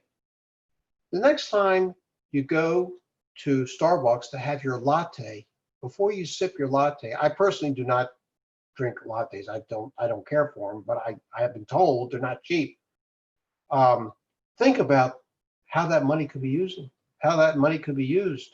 Just $5.48 a day. What it'll buy you for retirement? $5.48 a day. Maybe we could squeeze out from our budget $5.48 to put into a good Roth IRA. Now, I also want to point out that let's say Sam was a federal employee. He may have reached a point in his career, let's say when he was 30, let's say he was 40 years old. His income was too high that he wasn't allowed to contribute to the Roth IRA because he exceeded the limits for that and starting that year. Well, in that case, Sam could put money into the Roth TSP, the C fund. And then when Sam, let's say, retires from federal service, let's say he retires at 65, he could transfer his entire Roth TSP account into this Roth IRA, and everything would be the same. He would have the same balance by the time he's 75. Almost $2.6 million. That IRS, that the state revenue departments can't touch. I got to tell you, I've met with many federal employees who retired. They're very proud of their TSP accounts, and they have every right to be. Some of these TSP account owners have like $1.5 million in their TSP accounts because they were contributing to the TSP from day one. And they're very happy what they have. And they should be. But what I do point out to them, when it comes to their traditional TSP account, when they say to me they have $1.5 million in their traditional TSP accounts, I say, you really don't. What do you mean? Look at my statement. They just show me their statement. The balance is 1.5 million. Yeah, I know that. It's a traditional TSP, but that's before you pay the tax. When you pull the money out of that traditional TSP account, depending on how much you take out, it'll push you into, let's say, a certain federal marginal tax bracket, 22%, 30%, whatever it is. That's going to be 30%, let's say 22 or 30% less that you're going to get because you got to pay tax on that. The same thing with state. If you live in a state that taxes TSP. But with the Roth TSP, everything is yours. Everything is yours. So I hope I've made my point, the beauty of the Roth TSP. All right, so let's get back to, now we will talk about, now we're going to move on to the TSP. As promised, the TSP. Okay, last topic for today is TSP. One of my favorite subjects. Let's just go through some basics of the TSP. The TSP is classified as a defined contribution plan. There are two types of pension plans that cover the retirement plans that cover the workforce, whether they're federal or private. We have defined benefit plans. An example of a defined benefit plan is a FERS annuity that, if you're a new federal employee, you definitely are covered by FERS, which means that when you retire from federal service, you're going to get this FERS annuity. I talked about that last week. The FERS annuity is a guaranteed pension. Once you retire from federal service, you're going to get this pension, this annuity, for the rest of your life with some inflation protection. The other type of pension plan is, another type of retirement plan is called a defined contribution plan. Example which is the TSP, a 401k plan, a 403b plan. The biggest difference between a defined contribution plan and a defined benefit plan is the fact that with a defined contribution plan like the TSP, there's no guarantee it's going to last forever. You're going to get as much out of your TSP according to what you contribute to it, how well you invest in it, and taking full advantage of your agency matching, which we're going to go over. Okay, the TSP is a retirement savings account that has associated with it tax savings, either on the front end, that is the traditional TSP, or on the back end, the Roth TSP. Okay, it's comparable to what's in private industry, the 401k plan. If you worked in private industry, maybe some of you did work in private industry, you may have had access to a 401k plan. Or maybe you work for a nonprofit organization that has a 403b plan. Once you leave those employers, you can no longer contribute to those plans. But what you can do now that you're working with the federal government, you are allowed to transfer all of your 401k plan, your 403b plan, into your TSP account. You're allowed to do that with no limitation. Remember that 401k plan, that's yours. You can't put any more money into it. You really have to look at that plan to see how it's doing now that you no longer contribute to it. Because if you're paying a lot of fees, a lot of and there's a lot of expenses associated with that 403b plan, you really should ask yourself, is it really worth keeping it there? I can tell you that the TSP has the lowest expenses in the world. There's no commissions. No one is profiting, let's say, from your contributing to the TSP. There's no commissions. Okay. When it comes to the traditional TSP, the contributions that are made are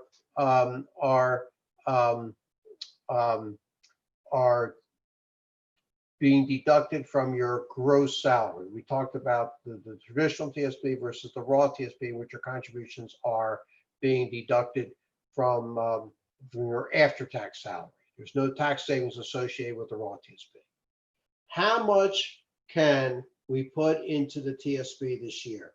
The maximum is $19,500. $19,500. That has to come from your paycheck. I talked about a few moments ago the rollovers from 401k plans, 403b plans, so you actually also can roll over traditional IRAs. If you have a traditional IRA you like to transfer over to the TSP, you would be allowed to do that. those transfers from retirement plans, from traditional IRAs, do not affect your contributions. They do not affect your contributions. Contributions are limited. This year, how much your contribution limited? 19,500. If you're over 50, you can put an extra 6,500. They're called catch-up contributions. If you were hired within the last 10 years, 3% of your paycheck was automatically taken in the very first pay period. 3% of your paycheck was automatically taken out and put into the TSP, starting with your first pay period. Now, it sounds good, but in reality, you really were shortchanged a little bit. And the reason I say that is because I want to talk about the matching as FERS employees, As a FERS employee, you're entitled to get matching from your agency. You get a match. And the way it works is as follows. Even if you had decided not to put money into the TSP, you decided you don't want to participate. You made the election, and that very first thing. You fill out a form. I think it's form TSP-25. Please do not take any money out of my TSP, out of my paycheck to put into the TSP. Your agency will put in 1% of your SF50 salary, even if you don't contribute. When you do contribute to the TSP, the matching works as follows. When you put in 1% of your SF50 salary, whatever your SF50 salary is, you take 1% of that, your agency will match that. They'll put in 1%. The next 1% of your paycheck you put into the TSP, the agency also contributes, matches that 1%. So if you put in 2% of your paycheck to the TSP in a given pay period, your agency has actually put in 3%. That is the 1% of gross pay, it's the automatic, and then the 2%, they're matching your 2% match. Then when you put in 3%, the agency also puts in another 1%. So let's add this up now. You put in 3%, the agency put in 4%. When you put in 4%, the agency will match 0.5%. You put in another 1%, now you're up to 5%, the agency also puts in 0.5%. What I'm saying is, when Congress decided to stop the automatic employee contribution of 3%, they said that we're only going to have an automatic 3%. That meant that the employee was missing out on 1% matching. That is, if Congress has said, no, let's make sure the employee automatically has 5% going in. This way, the employee would have gotten the maximum match of 4% plus the automatic 1% for a total of 5%. It comes down to something very simple. In order for a FERS employee to get the maximum match of 4% for the year, the employee must contribute from his or her paycheck at least 5%, each pay date. You have to be contributing each pay date at least 5%. If you're only contributing 3%, you're only getting a 3% match. You're leaving money on the table. So your most important assignment today is I want you to check to see what percentage of your paycheck, of your salary, you're contributing each pay date. Because if it's less than 5%, you must change it immediately. You have to go into your electronic enrollment process, however you have your payroll processing process, however you have MyPay or electronic enrollment express, whatever it is, and change the amount that's going into the TSP so that at least 5% is going in each pay date. It's too late to make up for what's happened earlier this year, but we got to make it up for the rest of the year. I want to take it one step further. You shouldn't stop at 5%. You should make every effort during your federal career to putting in the full 19, this 19,500 is called the IRS's elected deferral limit. This amount goes up every so often. It depends on the cost of living. It probably will not go up in 2021. That's my guess. It'll probably stay at 19,500. But you should make it your effort to putting in the maximum possible each year to the TSP. As far as the traditional or the Roth, I'll talk more about that here in a moment. But as far as the matching is concerned, it makes no difference which TSP account you are contributing to, traditional or Roth. Your agency automatic 1% of gross pay and your agency matching will always be put in your traditional account. Your agency will put nothing into your Roth account. The only money that's going to go into your Roth account is money that you are contributing. Let's back up here to what I said right before during the questions.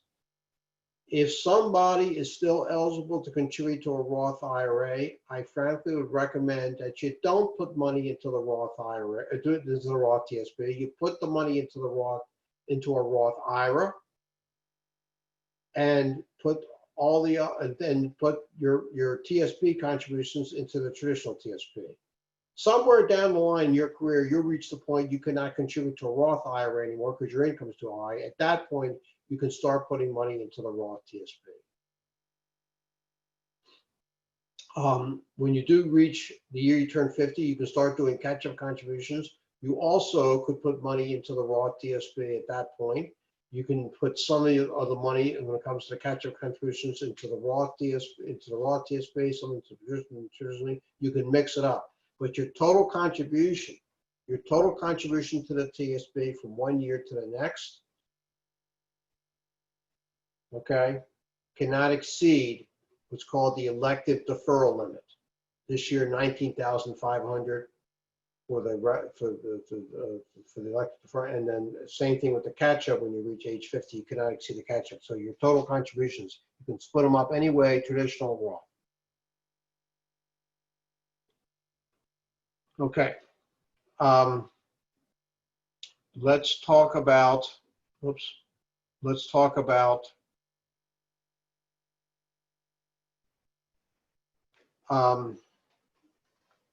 the fact that the TSP is portable.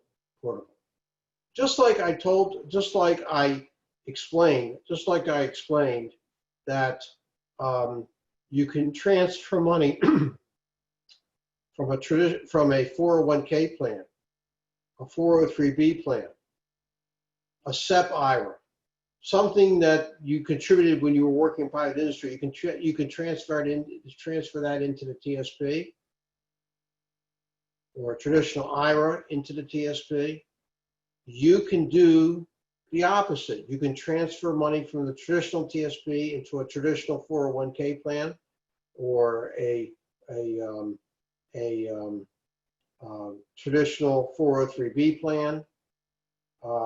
You can transfer your traditional TSP to a traditional IRA. As far as your Roth TSP is concerned, you can transfer your Roth TSP to a Roth 401k or Roth 403b. You cannot transfer your Roth TSP to a Roth IRA.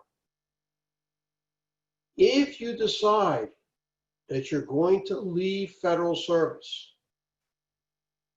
before you're eligible to retire, you can leave your TSP money in the TSP. You cannot directly contribute to it, but you do not have to take it out. Don't let anybody tell you that if you leave federal service before you're eligible to retire, that you have to take your TSP account with you. No, you can leave it there. In fact, I advise people, even when they retire from federal service, not to take out their TSP in its entirety. Leave some money there if they want to roll it into, let's say, into an IRA. They should leave at least $1,000 in the TSP if they're going to leave or retire from federal service. At least $1,000 there. And the reason I say that is, if you were to transfer all of your TSP account into an IRA or to another retirement plan, and things don't work out with that IRA retirement plan, you could move that money back to your TSP account if it's still open. But if you took it all out and nothing is left in there, it's closed out, you cannot reopen the account.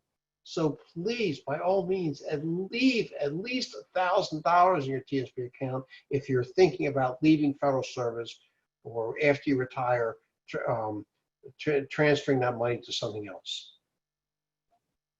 I also want to say this, that there's no lack of people out there, no lack of financial advisors, no lack of stockbrokers, financial planners, insurance people who would love to get their money on your TSP account. If you were to leave the government, retire from the government, please be very careful.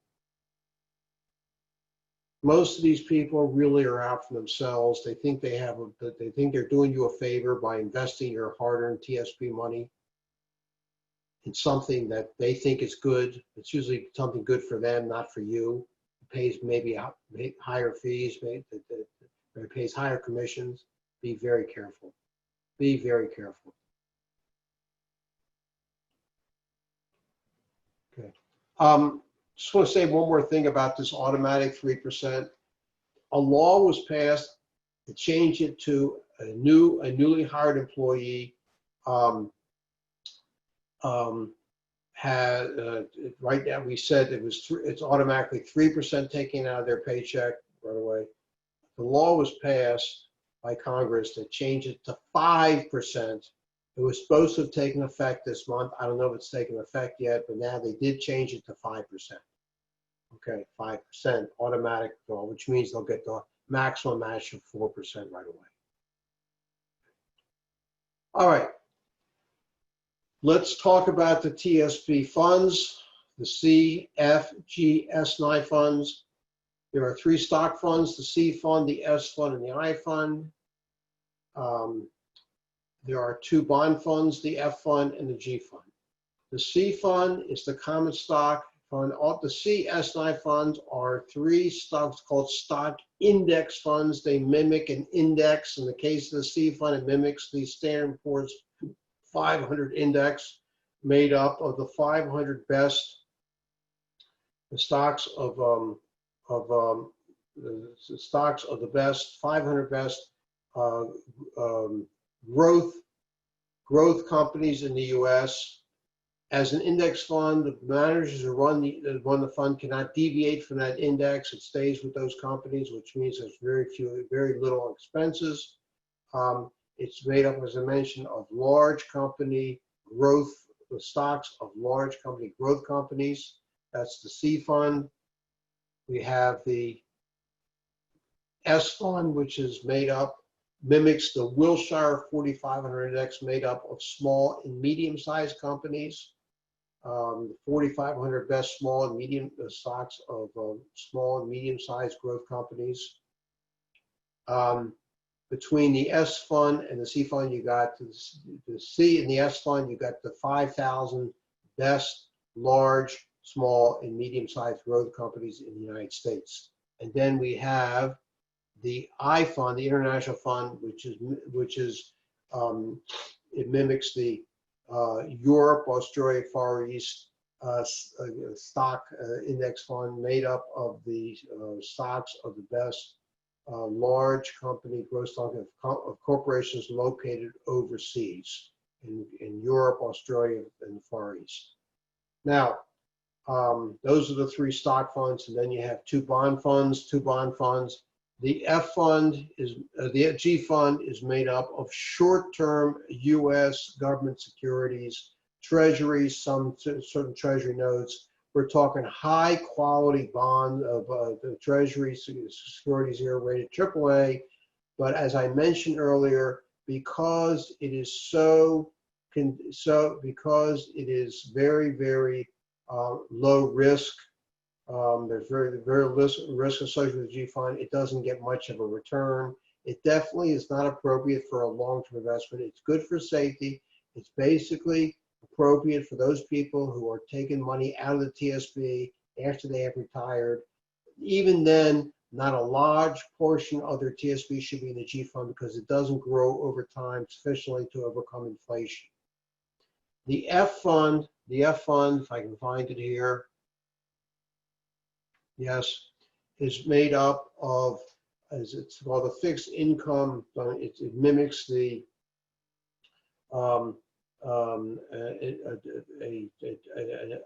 a bond index fund made up of good quality corporate bonds, some U.S. government bonds. Also, there's mortgage securities in the F fund. Essentially, the problem with the F fund is as interest rates go up, because there's an inverse relationship between bond prices and interest rates. If interest rates go up, bond prices go down, vice versa. There is some risk associated with the F fund if interest rates, in fact, do go up. And the time they do go up. But I do want to mention again that bonds and bond funds do not grow over time like stocks do. Stocks over time, and I'm talking about more than 15 to 20 years, will outdo bonds over the long term here. You got to think long term here. You have to think in terms of investing your TSP, not on what's happening in the short term, but over the long term. Your TSP, remember, has to last between now and the time you or a loved one no longer needs that TSP account, and unfortunately, that's death. The thinking that I only have to be aggressive when it comes to investing in my retirement account between now and the day I retire is long gone. The biggest risk that retirees face today when it comes to their retirement accounts is not the stock market, it's not the bond market. The biggest risk that retirees face today is what's called longevity risk, that they could be in a position that they could outlive their retirement income. That will never happen to a federal retiree, because a federal retiree will be getting either a CSRS annuity like I'm currently receiving, or a FERS annuity that, God willing, one day all of you will be receiving once you retire from federal service. That is a guaranteed pension. It'll go on forever. You'll never outlive it. People who work in private industry do not have that benefit. They don't have a defined benefit plan. They're lucky if they have a defined contribution plan in the form of a 401k plan. So therefore, in many ways, federal employees can afford to take this risk of investing over, mostly in those three stock funds over time. They can afford to take the risk because they have a backup in the form of a pension called a CSRS or a FERS annuity. On the other hand, federal employees can't afford not to take the risk of having most of the money invested in the stock funds, because in my opinion, the biggest risk that retirees face today is outliving their retirement income. And having too much of the money invested in the G and the F fund, the bond funds that don't grow over time, could result in a federal retiree outliving their TSP account. And once it's gone, it is gone. So they can't afford to take the risk. They can't afford not to take the risk. That's what I always say for TSP account owners. Just some other things about the TSP allocations. That when you came into federal service, as I mentioned, they started taking out 3% of your paycheck to put into the TSP. And if you did make a formal election where to invest your contributions, which funds, it went into the G fund. They have since changed that law. I mentioned now they're taking out automatically 5%. And we're taking out 5%. Now the money will automatically go into one of the life cycle funds. And the life cycle fund, they have expanded the number of L funds. You have L20, L income, L2025, L2030, all the way out to L, I think, 2065. The 2020 and 2025, 2020, 30, 24, 30, 35 refer to years. The further you go out, the more of the TSP, the more of the L fund is invested in the stock, in the CS9 funds. The closer you come in, like L25, 2025, L2030, more of the money will be invested in the bond funds, the G and the F fund. Professional money managers are doing it. Well, when you're newly hired now, they're going to put you in, if you don't make the former election where to put your money, they're going to put your contributions into the life cycle fund that coincides closest to the year that you're going to be retiring. So if you are hired this year, let's say, you're going to retire 30 years from now, then they'll put you into the L2050 fund. Here's a problem, in my opinion, with the L fund.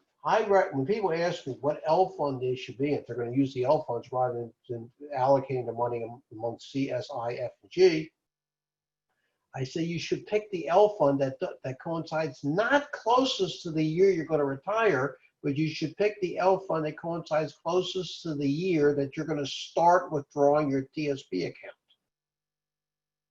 And that could be maybe 10, 15 years after you retire. For example, I retired in the year 2006. I haven't touched my TSP account in almost 15 years now. Will I have to take money out of my TSP account? Yes, I will. In 3 years, because I was born after 1940, it's June 30th, 1949. So my first required minimum distribution will be April 1st, 2024 under the new law. So I haven't touched my TSP account. So I still am very aggressive. I have over 70% of my money spread among C, S, and I because I can afford to take the risk. So again, think long-term here. Think long-term here. We talked about, in case you leave federal service, I'm not going to talk about what happens to your TSP account when you retire. This is not a retirement class here. But let me just say this: that if you are entertaining the idea of leaving federal service, please, by all means, at least initially, leave your TSP account. Leave your TSP account alone for a while. Just don't do anything with it. Just leave it there for a while, and you can. Don't let anybody tell you that if you were to leave federal service, you are required to take the money out of your TSP account with you. That's not true. You can leave it there, okay? That doesn't mean it's going to sit there and do nothing, okay? You're still going to get earnings. You still can make interfund transfers if you were to leave your TSP account alone, okay? Leave it in the account. Also, that if you do leave, you don't touch your TSP account, it'll reach a certain point of your life, you return if you're born after June 30th, 1949, that starting the April 1st following year you turn 72, that's when you have to take out what's called minimum required distributions. Okay, I think this concludes my TSP presentation. And Jennifer, I am ready for more questions. Terrific. So we actually don't have any questions in the box at the moment, but I want to take just a second. And Ed, I want to make sure, do we have the extra slides? Maybe not.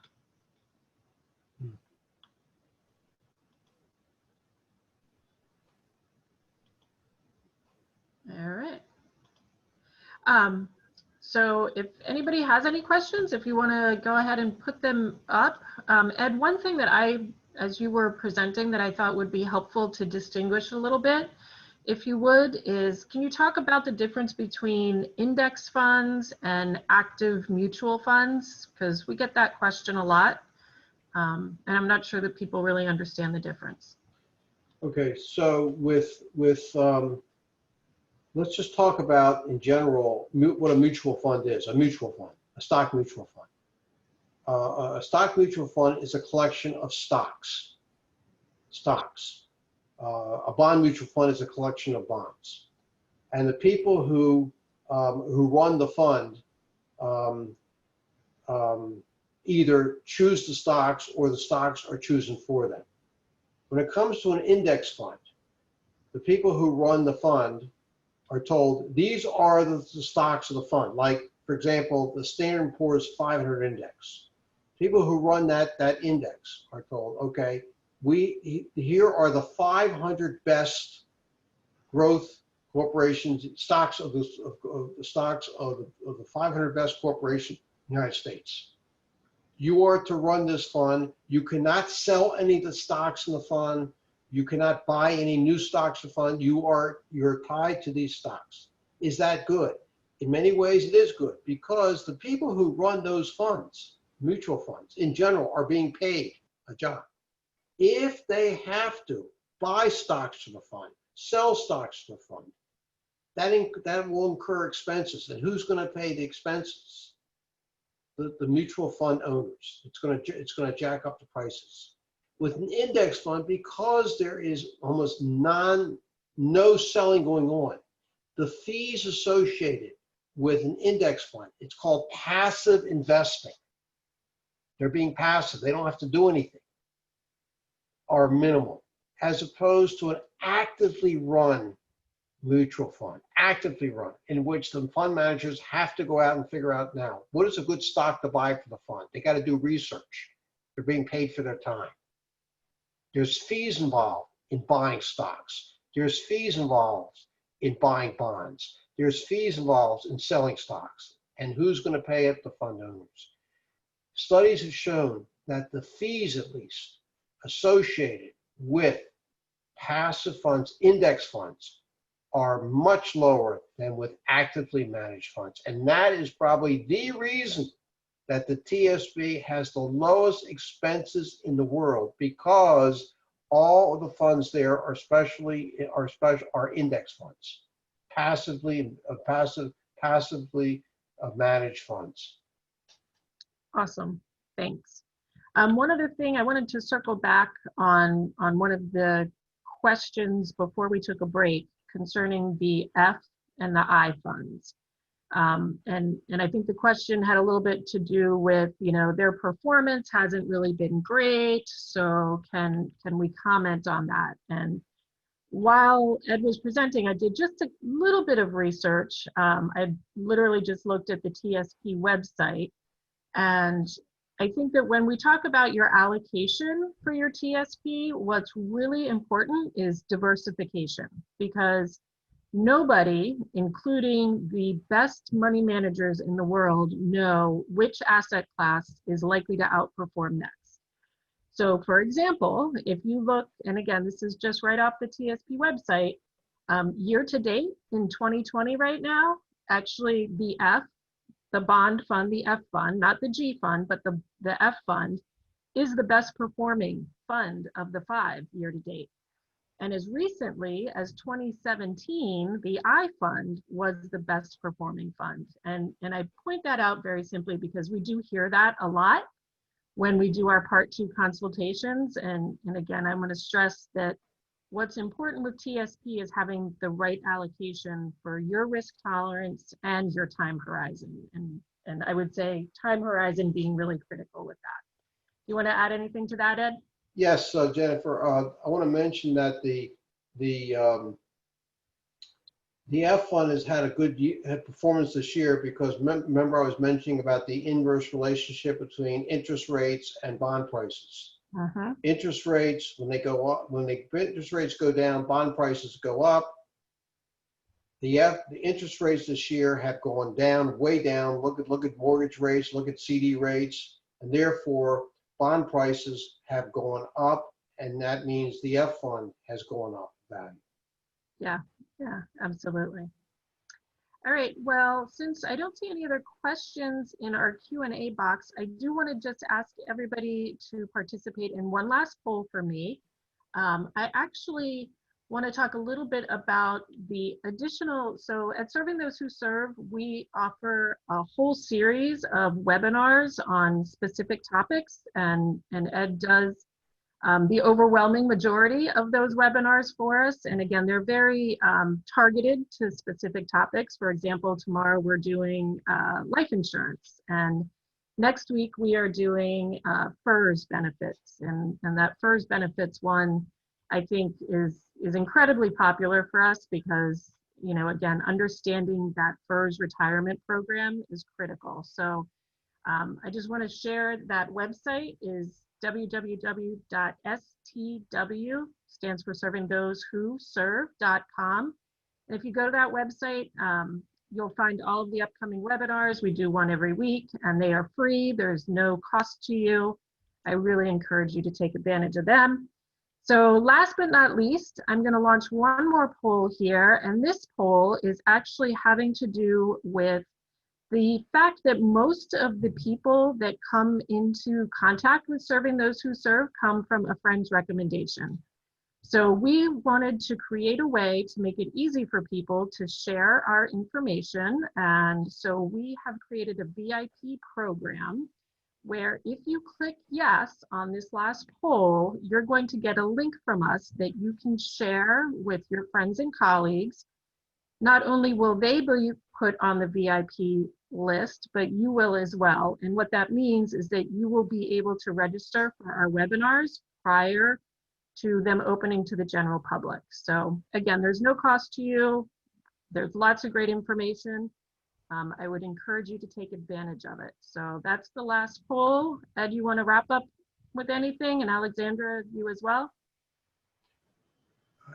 I just want to say that it's been a pleasure talking to everyone about benefits and now today about the new employee financial planning at TSP. And I really encourage employees to take full advantage of these Serving Those sort of webinars on the various topics. I noticed in the poll there was a lot of interest on the FEHB about the government life insurance. There's going to be an open season, as you know, for health insurance, dental, vision insurance, flexible spending accounts is coming. I think it's in 2 weeks from Monday starts the open season. I really encourage people to make the right decisions. We're having a special webinar on November 13th to change the date. There'll be a 3.5-hour webinar talking about all the aspects about open season, making decisions about your health insurance, life, dental, vision, flexible spending accounts. The OPM just announced the change in rates for 2021 that just came up while we were speaking today, and the rates are going up. And you have to understand that choosing a health insurance plan is more than just looking at the premiums. We talk about all the aspects of what you have to consider when choosing your health insurance, taking advantage of flexible spending accounts. Do you really need dental insurance, vision insurance? Maybe not. We talk about that, all the ins and outs. So all the webinars are up on the website, as Jennifer mentioned. Awesome. So and they're free. Yeah, exactly. You can't get better than free, really. So Alexandra, thank you so much for having us again. Yes. And did you want to say anything to wrap up? I know you have that survey, right? Right. And I just want to thank you guys. Thank you, Ed. Thank you, Jennifer, for hosting. And I want to encourage everyone to take advantage of the second part of this, in which, you know, you'll get one-on-one attention a benefit analysis, if you will, forecasting of what path you're on with your retirement. And they will help you make better decisions for your future. So those of you that are looking at new job offers, this is the time to do that now. Take advantage of their offer to meet with you one-on-one and to go through your paperwork, basically. So take advantage of that, and thank you for attending. Thank you, Alexandra. Thanks very much for having us. Yeah, thanks again. Take care, everybody. Stay Good well. luck, everybody. Take care.